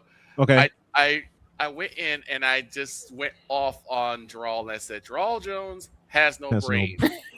His football acumen is the same capacity, and I didn't know who Gun Run was. I just knew who Vishojo was, because that was fresh. Yes. I yell as Vishojo's moral capacity. In the meantime, Shane is drinking from his water bottle. Big gulp. And all you see is him lean forward, and he yells, "You son of a bitch, I just spat out water at that." All right. Droid, hit me with one. Speaking of Shane Lake, so for those that don't know, or who those have probably found out today, I'm a Florida Panthers fan, just like Pizzle. Right. And so the Florida Panthers and the Boston Bruins are facing off in the first round. I know where this one's The going. year after Adam Brunette got out of. Yep. Got a Boston. Yep. So game 4 happened. I'm morally defeated. I'm thinking, this series is over. It was great. It was a great run. Right, right. Game 5, Kachuk scores the game winner in overtime. Okay. Game 6, the 7-5 heater. Yep. Hold on now. And then the day happened. Game 7 at TD Garden in Boston, Massachusetts. And the call that haunts Shane on this broadcast for the last 3 years. Yep. Pops right outside of the outside of the net. Kachuk chopping it away at it. Carlo can't grab it. It comes over Hagee. Turn, shoot, scores! Yep. And the Florida Panthers have eliminated the Boston Bruins. Yeah. Remember that call. Okay, And Victor. I called Shane. Yes, he did. Called Shane. And all I heard was, fuck you. Fuck you. Here's one specific with Droid. This Fuck a whole lot of you. Wait. And then he hung up, and I got to. Here's a great one with Droid. Hey, Droid. Okay. Droid. Hmm. Droid? Jedi says hi. Oh, okay. Victor, hit him with one of ours, because I know you got plenty of them. Oh, yeah, I got a couple. Okay. This one I want specifically because you were in it and Droid's in it. Okay. Droid, I had the pleasure of being on the Grill Sports podcast for quite some time. And Droid and I started talking, and of course, our good friend, the original Burger King, Patrick Mahomes, like him, was also in the show. And he made the vital mistake of saying that his favorite player is Joel Embiid. Oh no! So Droid said, "Oh, I'm not letting this go. I'm not letting this go." Oh no! It wasn't just that. I said, I'm calling Brian. I'm calling Brian right now. Yes, you While did. we're on air, he calls Brian up and tells him that Blake's favorite player is Joel Embiid. And Snowman goes on a full 30-minute tirade. I did. About how much I he's Joel confess, Embiid. I did. Poor Blake. He has not been the same since. I Keep even in made mind, this Droid- is the show after Brian popped on himself. Right. Yes. For like a little Snowman in the Morning Grilled Sports collab. Yep. And the thing is, Blake's just sitting there, hands like this, just like looking down for the whole time. Yep. And this brings me to the Kansas City playoff game. Oh my God. Oh no. So I don't know if Hank Pizzle's heard this story. I know Jen has heard this story. So I do not remember it. me, Blake, and one of our mutual friends, Drake, went to a Kansas City Chiefs playoff game. My first Chiefs game. It was against the Houston Texans in the playoffs. Oh. Freezing game. The freezing game. Yes, the comeback in the second half. Yes. Wait, no. Not we're talking about a lot.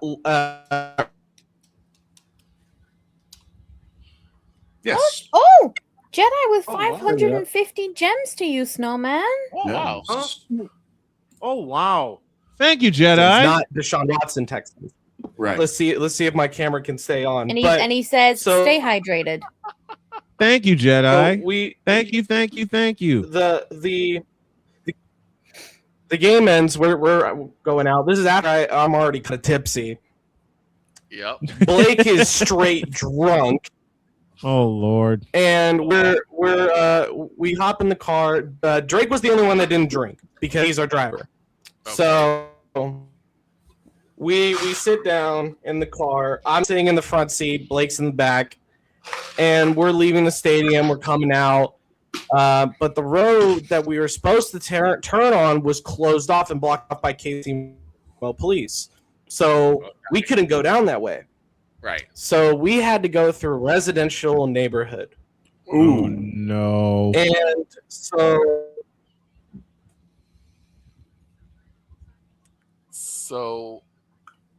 he tried telling him to get back onto the street that he can't access. Yes. Mm-hmm. So we come back, going this way, and Drake decides to fucking floor the gas.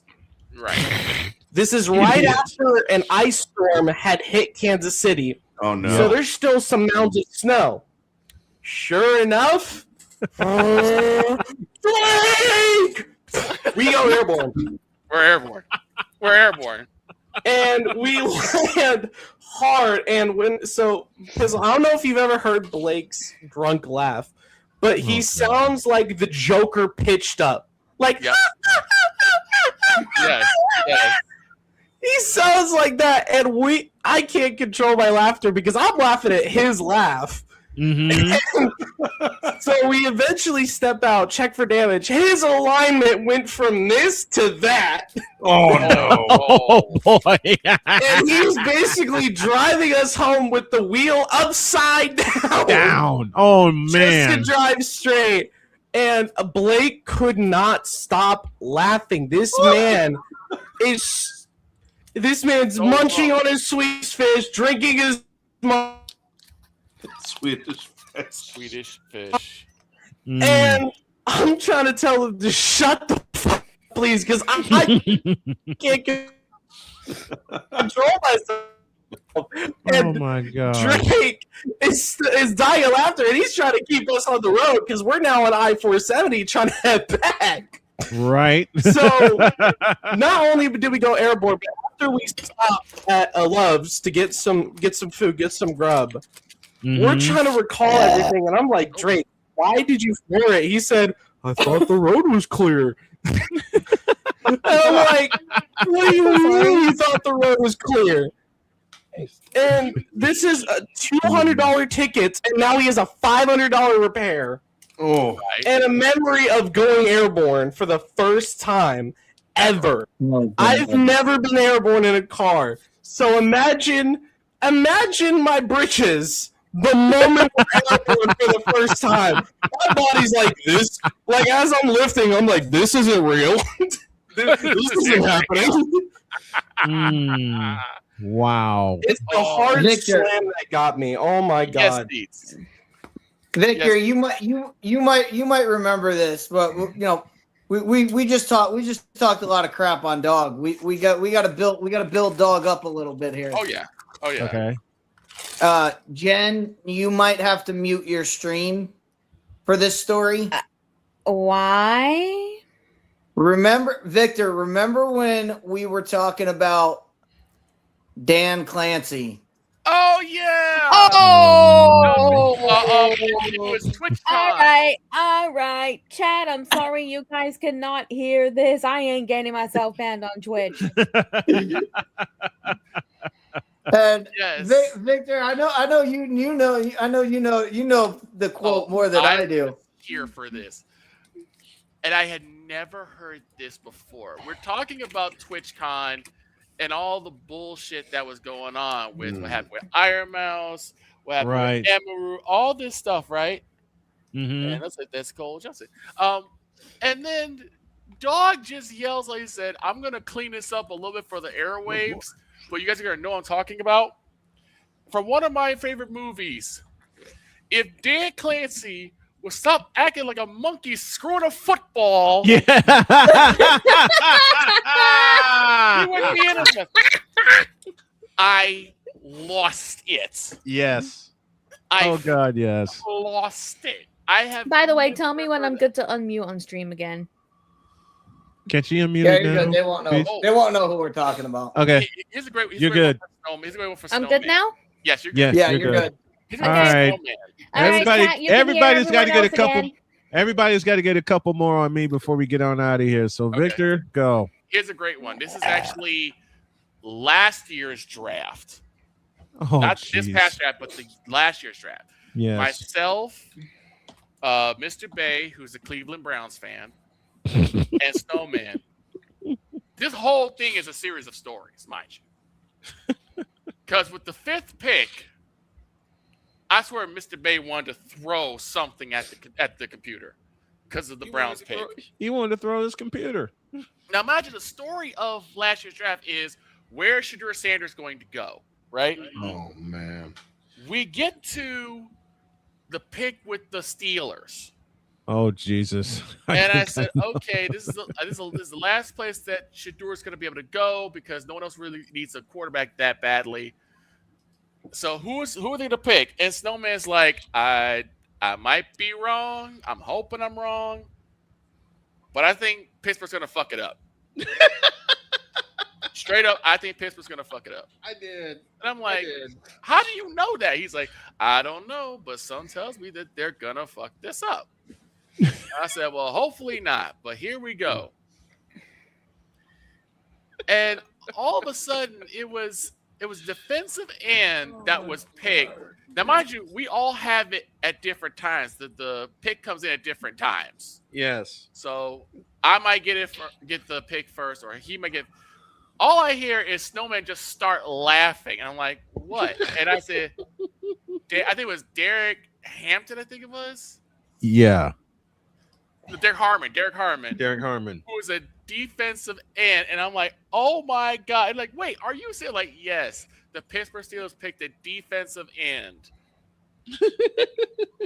These two both lost it, and also it's like, I told you they were gonna fuck this up, and they did. I was like, oh god, I did. I said they're gonna. I did. I said they're gonna fuck this up, and they fucked it up. And they fucked it up. And they still fuck it up because they still And have they Aaron still Rodgers. and they still fuck it up. Yeah, that also left to Mr. Bay saying the following phrase. Did Aaron Rodgers, did he or did he not stick a quarter in his own ass? And we took it from there. Yeah, and now it's what we have now with the $250 roll of quarters. Roll of quarters up his ass. Yep. Y'all go. All right. That killed me. Jen, you next. Huh? You have a story to share. The Cole says the Steelers got cold feet after drafting Kenny Pickett. Honestly, I don't really know if I have any more stories that can be shared Well, because y'all did it for me. Well, let's go to Dietz then. I know Dietz has plenty of them. I know Dietz has some. So we're supposed to be doing a 2-hour show. Mm-hmm. Snowman does 2 hours in the morning. He has me on because Snowman went on a Snowman's Take. Yep. And goes on a rant. And I'm in the I'm not even on the show that day. I'm just in the chat. And all I typed was, Snowman, you're wrong. and I hear dog on the show, and Dog says, Dietz, what are you talking about? Get in here. So I come on the show. So I come on, and Snowman just went on a rant about a certain player. And he was talking about how she got drafted and she started at nothing and hasn't gone anywhere. And, I did this one. I did this one on the road. I did this one on the road. So I came on and said, Snowman, you're wrong. And he said, how am I? And he said, how am I wrong? And I said, Snowman, she started at the bottom and got worse. Worse, yeah.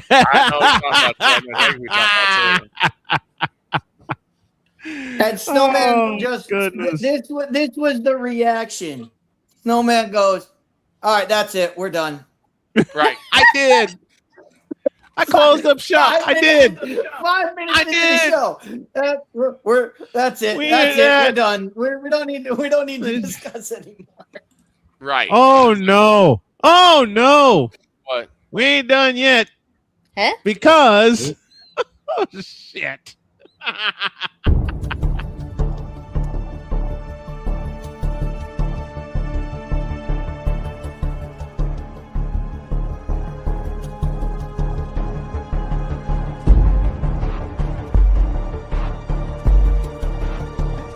Now, forgive me not knowing the brother. You got your mic, but I don't know who the hell you are. It's like you're in the broadcasting witness protection program.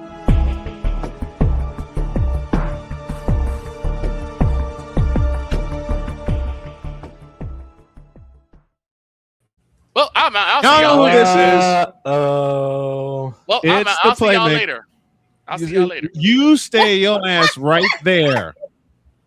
Playmaker, the floor is yours. Where's down?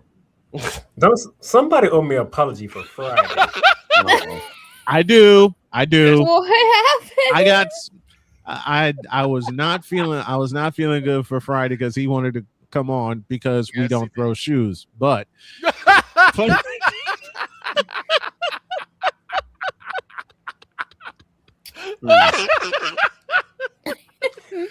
What Snowman did to me was basically what ESPN tried to do with Ryan Clark. Oh my god.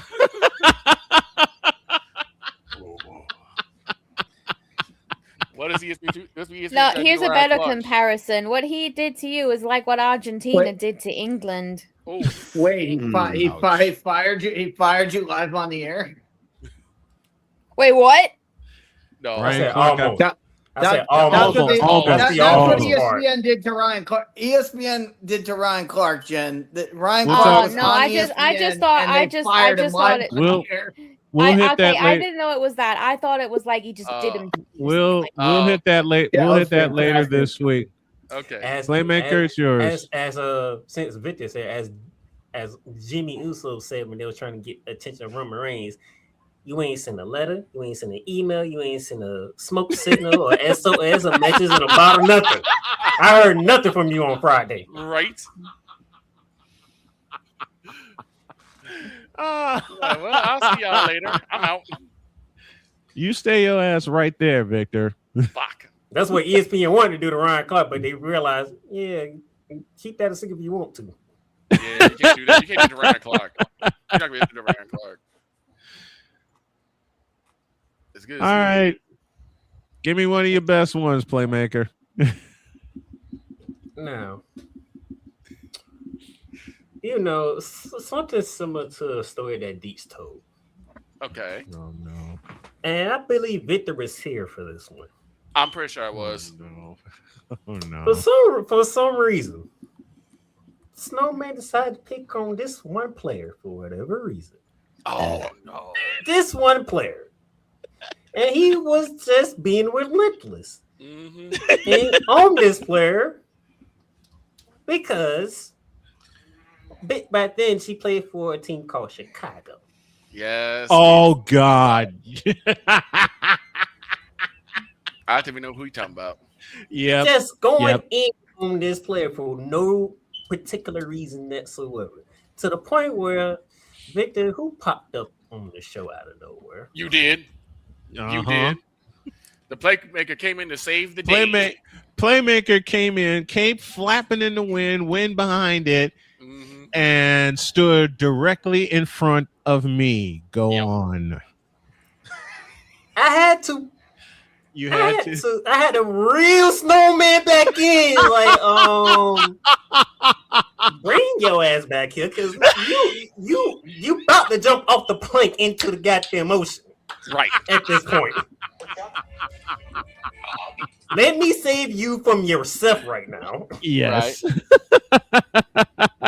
And let me give you some reality here. By the way, if y'all noticed, he hasn't really been talking about that person in that minute ever again. You noticed that, right? Yes. Fair.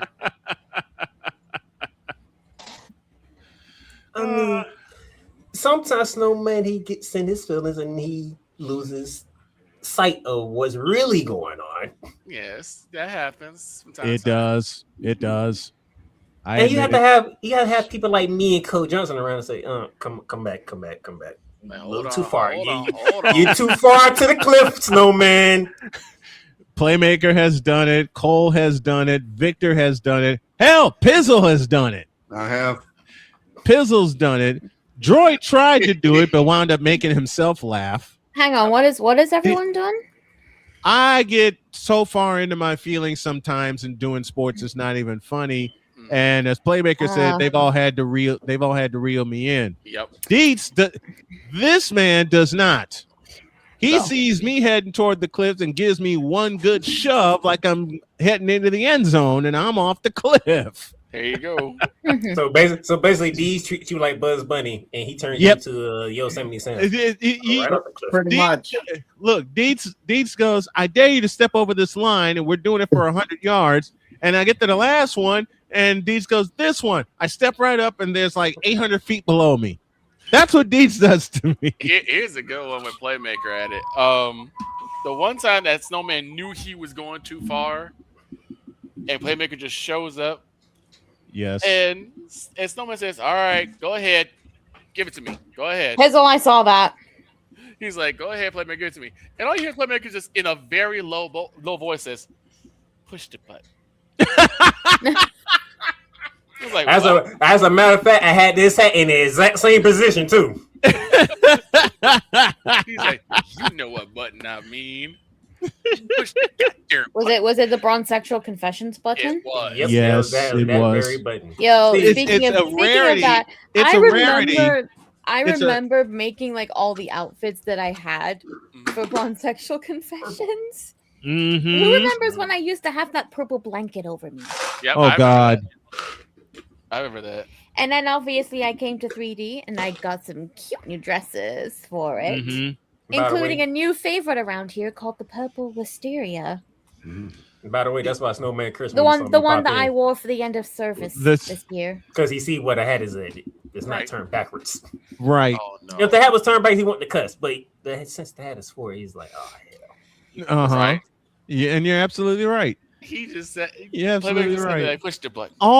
Look, when Playmaker has the hat turned forward, it's a serious matter. Yes. If it's turned backwards, he's going to clown around. No, okay. He was serious Monday. And if he's wearing it sideways? If he's wearing it sideways, we get a little of each. He was serious Monday. No, last Monday got me. No. I'm out of here. Nope. No, you're not.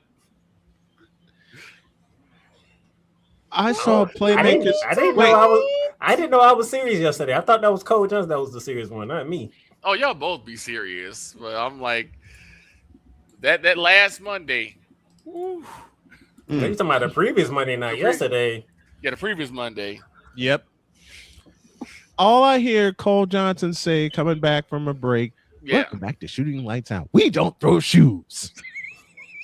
I walked out. I walked out. I'm like, and then I had to catch up with the show because I was running around. Oh, I watched the entire episode. I hear that. Victor told me what happened. I said, mark that point for me. He did. I clipped it. Don't know when I'm going to drop it yet, but now. That's the thing. No, think how I felt when I saw the news come up about it. Oh, yeah. Let's see. And I got to do the show with Cole tomorrow. Oh, great. I know the first thing that's going to pop in his head when he reads this goddamn thing. Yeah. Okay. Yes, ma'am. Okay, I got something to share actually. So recently, anyone who's been on my Twitch will know I've recently been streaming the Danganronpa games. Mm-hmm. And Snowman over here has decided on a few occasions to drop in, come watch the gameplay, come listen to my friend Zero and I do our silly voice acting during the game. Oh no. This motherfucker decided to compliment our voice acting skills. I can't even deny it. I can't make a funny joke out of that. I can't deny it. And I was just like, The fuck you know about voice acting? He's done it before. You know what? Yes. Also, I will say, there is one character in Danganronpa 2, the current game that I'm playing, that I would love to hear Snowman voice. Okay. And that character is Gundam Tanaka. Oh dear. Just because Gundam has like a deep voice, but he's also a little bit cuckoo. Right. The man thinks he has demonic powers. And he has 4 little hamsters that he calls the Dark Devas of Destruction. oh jeez, that sounds like my And kind he wears a special earring, and if you refer to it as just an earring, he will get fucking pissed at you until you call it the Hellhound earring. Gotcha. That sounds like my kind of Playmaker. character. Well, Playmaker's next. I don't think. Jen, hold on. Hold on, Deeds. Hold on, Deeds. Jen brought up her stream, and we're talking about Jen. I can't believe when we were talking about Dog, you didn't bring up probably Dog's most glorious moment. What? I already mentioned Alarm Island. No. Hemorrhoid? Jen, how do you spell hemorrhoid? Yep. Hemorrhoid. Lebron. Hemorrhoid. Thank you, Arbitrary. What was it? What were you doing, Playmaker? I got back to I Playmaker. always thought Alarm Island was more iconic around It here is. because that's what makes It it is. into the ad breaks. Yes. I haven't seen this in a while, so I don't think nobody can break Snowman like me or Cole does. Oh God, no. The amount of times we have broken that man. Yes. I Yes, want to indeed. say to Atreus in my Discord call, no, I'm not a good voice actress. Shut your bitch ass up. Yes, you are. Right. Move No, I'm on. not. Playmaker, go. Unfortunately, Victor, you couldn't be a part of this one. I think he was in the office. Wait, I think what? it was. Oh no! All right, let's hear it. What did you say, Atreus? So Cole decided to show up as Ray Ray. And I just happened to be on that damn show. Yes. Yep. I remember. And Ray Ray is going in as he normally does. As he normally does, yes. And Snowman does what Snowman does. LeBron sucks. Yep. Out of nowhere, I just come in monkey balls. Yes. Oh my God. Yes. The sequence goes. Give me this camera. The sequence goes. He gets to the end of his statement, and I go. He says, "You okay?" And I yell out, "Sucks!" And then a few seconds later, you hear Playmaker go, "Monkey balls." Monkey balls. I lost it. Cole lost it too. Yep. The best one between Snowman and Playmaker was the Bears Get in here. versus the Raiders. Oh God, yes. They're going back at it, and Playmaker's like, "No, Caleb Williams did really good. He did actually really good." And Snowman's like, "Nope, he sucks. He's always gonna suck. He always has sucked. He always will suck." And Playmaker asked the question, "And who played better than Geno Smith last week?" And the first time they come up with something about this, Max Crosby. Max Crosby. The player's like, "That's true. That's true." One of the few That's times I got Playmaker. I told Playmaker. I told everybody about the Coldplay concert episode where Snowman was on the road. Yeah. And then you, me, and the dog both all said half at the same time while Jen was Oh. making a Coldplay reference. Yes. She was staying on task. Mm-hmm. And we had to say, "Nah, get half." Get I don't know what it was, We already but talked about this. I don't know about I thought we I don't already know about talked Victor, about. but Eddie Murphy popped in my head. Oh my God, he's got his actual camera on. Yeah, I figured I might as well do this. I thought What's you up, were gonna Therese? come in here with your VTuber self. I can't be asked to set that up. Hello. Hello. Dick. The but few yes. times I would get Playmaker, the few times I hear Playmaker like really go off, and I enjoy it. Whenever he talked about Deebo Samuel, which is what attracted me to hear Playmaker talk Rams and do Ramley talk in the first place. The first time I ever heard this man go, Deebo Samuel got us again. I can see the teeth grinding. I can see the steam coming out of his ears, and he's just Monday shaking. Night Football. I believe that was week. It was 2000. Week 5 or week 6. I don't remember. Yeah. Monday Night Football in Santa Clara. Goddamn, Jimmy Garoppolo did not throw that ball the way he's supposed to. No, he did not. He did not. That was supposed to have been a pick 6. That was a pick 6 waiting to happen. Yes, it was. That I confirm it. That was a pick 6 waiting to happen. All that I see was Deebo leaped up, caught the ball, and next thing you know, what's your favorite line for the Dallas Cowboys defense? Put somebody in the middle of the goddamn field. There wasn't nobody in the middle of the field. Deebo was gone. I was like, you got it. Damn. Okay, so seriously, Atreus, why are you here? Well, you can't hang out. Yeah, and also, first of all, I just want to wish Snowman a very happy birthday. Thank you. Thank you very much. If it wasn't for this goofy goober I call my mentor, I wouldn't have actually been able to meet you. I wouldn't actually been able to have another amazing person in my life. And also, I'm just going to say right now, anytime you've come into my streams, anytime you come into Jan's, you've lit up the fucking room. So well. The reckless dipshit of Taika, ladies and gentlemen. Oh, God. Amen. Thank you. I got Treyas once. I think they were talking about candy. They were talking about candy, and Swedish Fish was mentioned, which I do like. And Treyas came to a pause trying to think of an answer, and I blurt out, "Get out of my face, you thirsty bitches." Oh, God. Everybody's cracking up. There is one thing we do need to talk about with Atreus being here. Okay. What's that? Remember when I had that holiday to Korea? Yes. And I come back and I find out that little reckless apprentice down there had done a voice line for you. Okay. Do you not remember it? Boat goes binted, Genevieve. So to be fair, I thought you were gonna say the time I went full on hyper aggressive, saying get out my face, you thirsty bitches. Snowman has damn near caused a fight between me and Playmaker once already. You know what? I've caused several fights from folks on this because there was one time my camera wasn't working. I think it was we were doing our picks. We were doing our picks, as a matter of fact. Yep.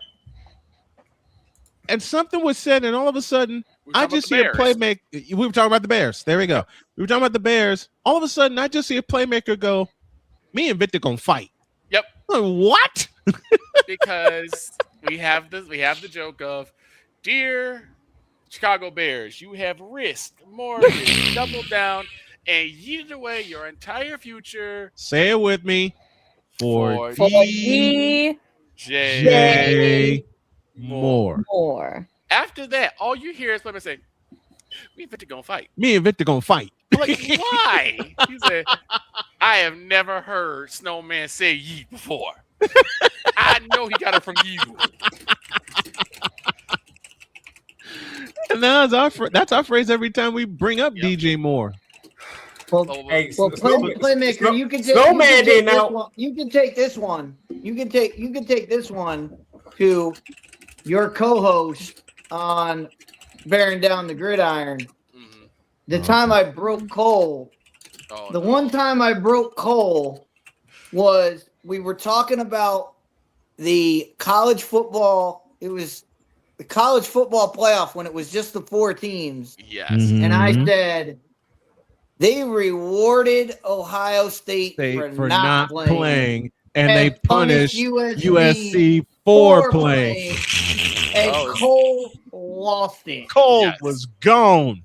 Cole was gone after that. I also remember the one point where we were all talking. Shane, Snowman, Playmaker, and I, we were talking, and we were talking about what did Father O'Shaughnessy do to get told to go to hell? Because this happened. And Father O'Shaughnessy need to go to hell. What did Father O'Shaughnessy do? And all Playmakers like, well, he deserved it. Like, well, what did he do though? He said, right. I told y'all about this sleeping giant. Y'all need to leave that Scorpion giant alone. Yeah. And the Playmaker kept warning me off the air. You don't want Scorpion to come out. No, you don't. You don't. I believe him. I sat there. I said, sleeping giant. Do away with that. Speaking of Victor, no. Me and Victor actually got Snowman. Oh yes, we did. God, y'all got me It's several the times. 2-part one. First part was Victor was in the chat. Yes, I was. I came on the show. This is one of the days I wasn't supposed to come on the show, but I was coming on the show. Oh no. Yes. Snowman didn't know. Only person that knew was Cole, because Cole had something up his sleeve. Yes. I came on the show, and this is the NBA playoffs. Mm-hmm. And I decided to roast every team that got eliminated. Right. Yes, you did. Yes, you did. Victor took that and said, so we ventured them to Shadow Rim Riders. I'm like, right. Snowman lost it. Yes. I did. Shadow Realm Wireless. Shadow Realm Wireless. I said, so we're going to add Yu-Gi-Oh into this? All right, let's roll with it. Yep. Just got one more thing before I go. Yes. I would like the floor, if that's okay. Of course. Sure. Let's give him the camera. Take it. Right. So, Snowman. Yes, sir. This lovely person who just happens to coincidentally be the same age as my actual dad in real life. Sometimes when I'm talking to the guy, it feels like I'm talking to my dad, which is humbling. But I'm just going to tell you right now that this man has influenced me in my writing. Nice. Because I've actively had someone say, what in the all kinds of blue hell is this? Beautiful. But yeah, regardless, everybody, I hope you all are well. Snowman, once again, happy birthday, and I shall see you all soon. Bye, everybody. Thank you. Appreciate care, it. man. Appreciate it. Oh, God. And before I get out of here, so I can go back to doing my post-production work from what we did yesterday. Okay. And Kate and Clyde was the center of our attention. Snowman has to go ahead and let you know that now. Oh boy. Oh, well, that's the reason why I was coming on Friday. I'm waiting for Playmaker to do something with Shooting Lights Out, where you have Caitlin Clark and you have Worship Alert.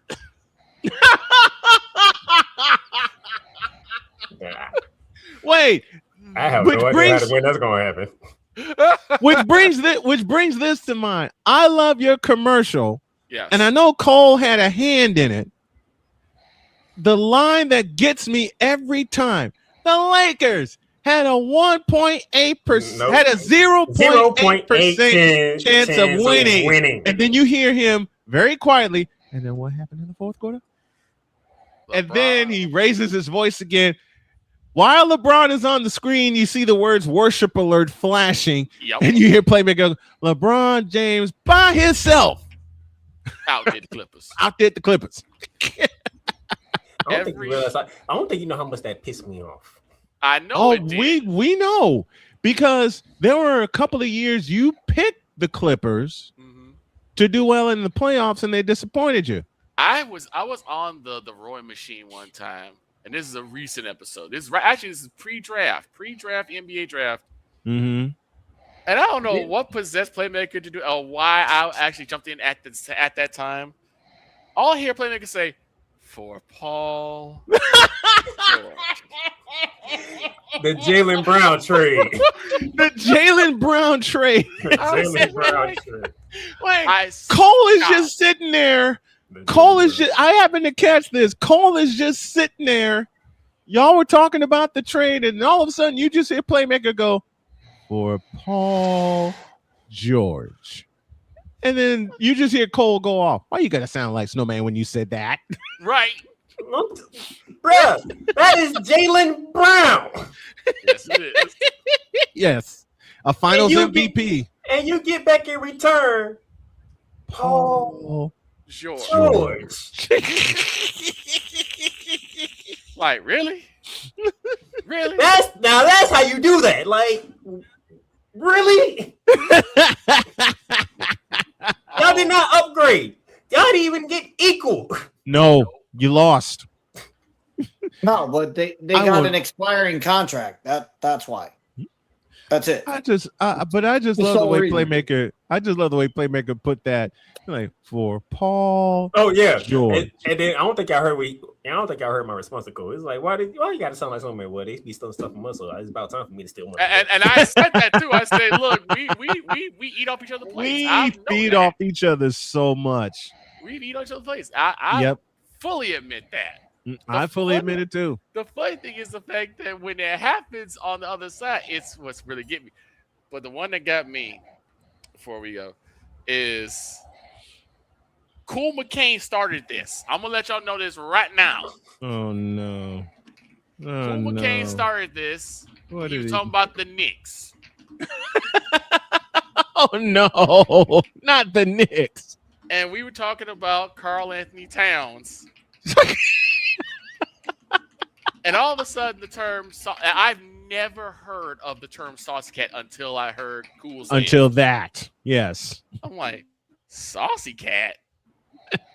No, matter of fact, no. It started on this very program. Oh, no. Because that very morning, y'all talking about Caleb Williams. Yes. And y'all gave him a nickname. Mild QB mild sauce. QB zesty, yes. And then I get over to Shooting Lights Out to do my show with Cool and Cole. We talking about the Knicks and Karl Anthony Towns. Cool says that, and Victor in the goddamn chat.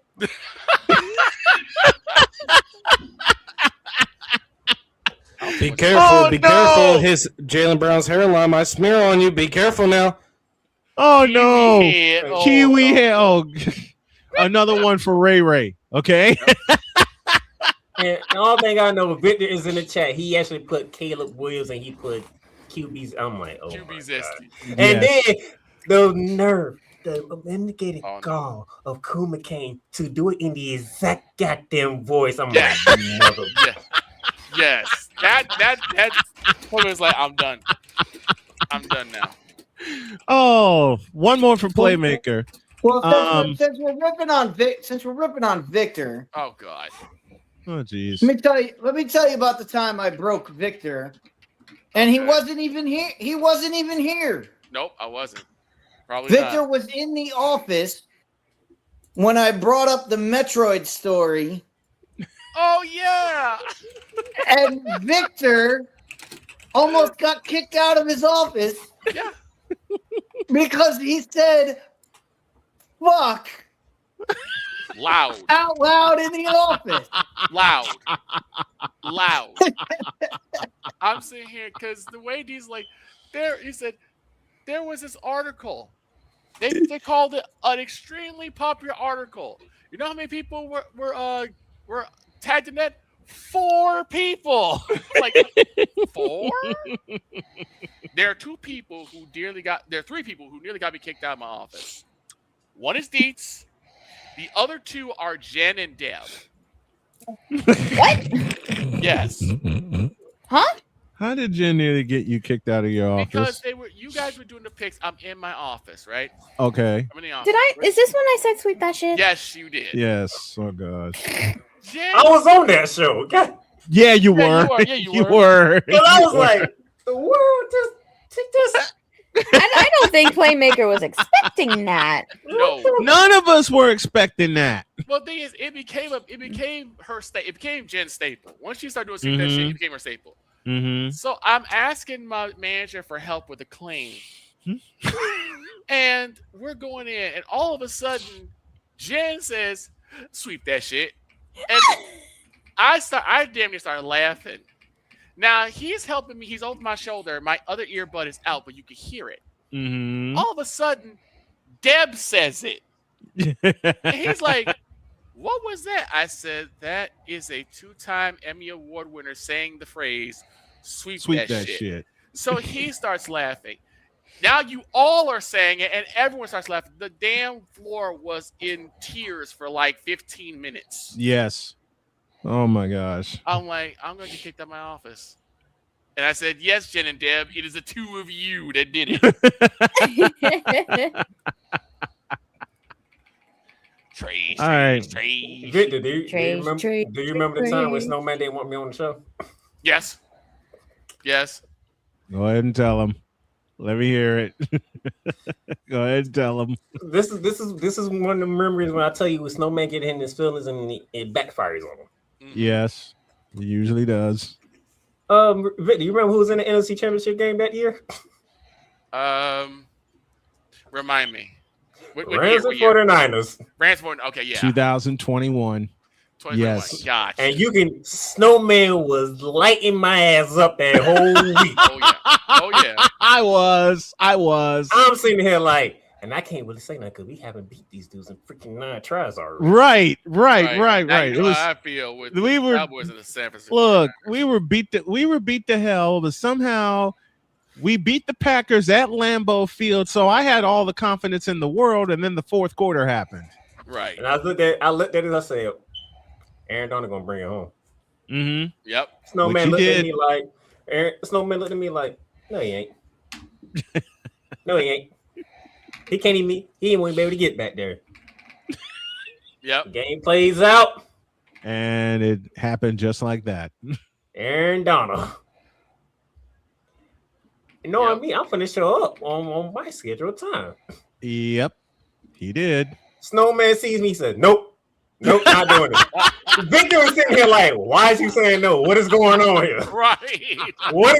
No, I'm not doing it. I'm not doing it. I said it for 20 minutes. I was sitting here for 20 minutes going, "Nope, I ain't bringing his ass on." No. So he said, "Victor was like, there you are." Yep. There you are. I should have like, yep. And Victor, I'm kicking your ass for that. Of course, I mean that playfully. Yeah, you're bringing them on. You're bringing them on. You're bringing them on. You know why you bringing them on? Because I've been waiting for this. Yes. Snowman looked a bit like, I want to kick your ass right now. Everyone wants to beat my ass, apparently. Oh gosh. I know what I did to Playmaker was unfair, and I'm sorry for that. No, that's exactly why you need your ass kicked by me. See, if I'm gonna kick your ass, there's an actual legit reason. A legit reason, right? I'm just not gonna do it just to do it. There's a reason behind it. You're not gonna just. That's like when I got on you about the Cowboys at that time. It was legit reason. Yeah, I know. Oh gosh. The fact that Cole started the whole thing. Of course, Cole was going to start it. Yes, thank you. Cole do it on purpose to get me. What y'all don't be realizing, if y'all actually go back and watch all the shows with me and Cole on Snowman, he did it to get me. But I always had a response. Right. The fucked up part was I sat there and I said, and after Cole was talking about the unfortunate situation with Miss Mabry, and I said, so after layup drills and dribbling drills, it's come shoe throwing drills. Now, the thing is, Playmaker doesn't read every comment. Right. If he knows some bullshit's happening, he's going to just ignore it. He's going to ignore it, yes. All I heard from Playmaker was, but more on that later. And Victor, shut up. You have to think about it. When I'm sitting here and I read the headline, Elijah Laney Hamilton is ejected after throwing shoe at the Red Margaret. Yes. First of all, I'm trying to pull a Snowman like, is there any way I can get out of this? Right. Is there any way I can get out of this? Yep. No. Second is like, nope, I can't get out of this. So now I know. As soon as I bring this up, I know exactly where Cole Johnson is thinking. I don't know if he's gonna say it, but I know exactly what he's thinking. Right. Mm-hmm. And I'm thinking like, he didn't even say it. I'm like, damn. But I seen the smile on his face. Like, I already know he got. Yep, you already know what's about to happen. Mm-hmm. And I'm sitting here like, and you can see Victor in chat. What is up with shoes and your teams? I'm like, no, I was thinking like what? Because I honestly was like, what is Cole talking about shoes? What about shoes? And I'm sitting here like, I got to do the story, and I'm pretty sure Dietz remember this story. Go back. I want to say I want to say around 2018 Mm-hmm. or 17. The last time Florida was actually good. Gainesville, Florida, prime time game. Florida wins. Florida's pretty much gonna be in the playoffs no matter what happens in the ACC championship with Alabama. Wait. Hold on. I got to read this and I got to respond to it. Cole Johnson's with us, and thank you, brother, for the birthday wish. Of course, he gonna lie. Cole, wait. He says, Cole don't start Nathan. Cole don't start Nathan. That's a lie. Exactly. Well, that's a lie. Okay. So, Deez, you remember when Florida played LSU? If they Yeah. win, they pretty much sealing themselves into the playoffs, into the CFP playoff, no matter what happens with Alabama in the SEC championship game. Right. It is 3rd and 15 for LSU. Right. Yep. Florida gets a stop. Matter of fact, we actually got a sack, by the way. They got a sack. We got a sack. We got a sack. And this then- MF for Marco Wilson threw a goddamn shoe.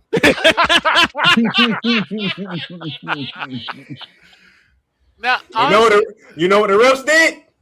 Flag. Yep. Unsportsmanlike conduct on the defense. First down. And Deez, I'm gonna let you tell the people how that game finished. LSU won the game. Here's By the 3. By That's 3. all you need to know. I made the first joke about Ric Flair rifling a shoe because that's what he used to do. Mm-hmm. But then Cole just said, "What is it with your teams and throwing shoes?" So I threw that out there, and then the next thing I did was, because shot putting shoes be considered an Olympic sport, and all I heard somebody say, "I can't stand Victor right now." Can't stand your ass. I couldn't stand your ass, man. I'm like, he's having fun at me, and I can't even say that because goddamn Belasonated decided to throw a goddamn shoe. And I gotta relive all this crap again. And I got Cole Johnson on the goddamn show. I can't get out of it. Hold on. He throws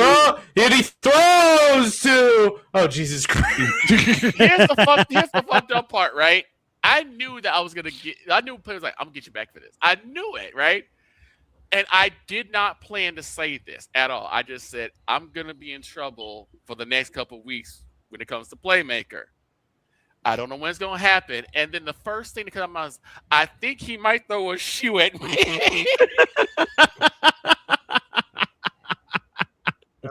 All right, you know what's coming. You know Yes. what's coming. A sportsmanlike conduct, throwing that damn shoe. I'm gonna get you. Welcome back. Yeah, Welcome back to Shooting Lights Out.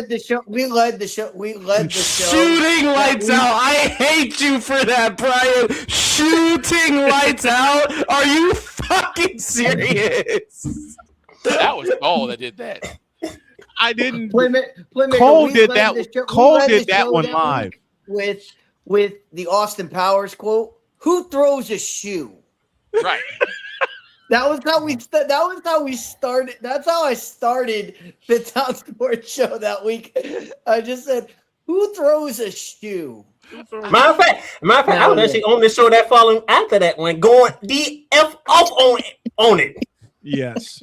I don't know if Yes, Snowman he still was. got it. I was going in. I was so hot. Yep. I'm like, you. Yep. He was pissed. I Playmaker was so pissed. I threw that out there, Max. and the first thing is like, I'm gonna get you back for that. I'm gonna get you back for that. And then Cole's like, and you were worried about me. He's like, yeah, I know I'm worried about you because we do a show together. I know what you're gonna do. I already know what you gonna think, Cole. I'm like, there's no way out of it. Nope. There was no way out of it. Oh, all right. God. We're gonna have to get going. We're gonna have to get going. Playmaker, thank you, brother, so much. I appreciate you. I love you. Thanks for being a part of the crew, my friend, and thanks for popping in today. Appreciate you. Happy birthday. Thank you.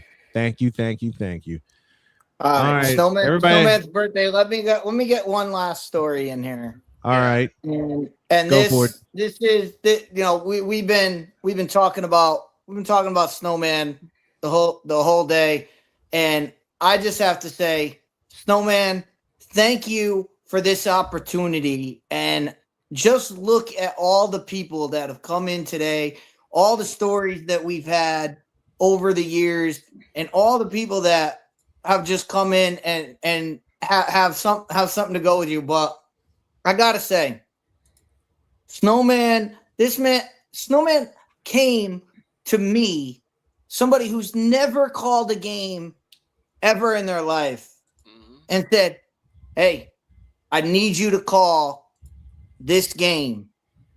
And I said, "All right, I'll do it." The game ends in a tie.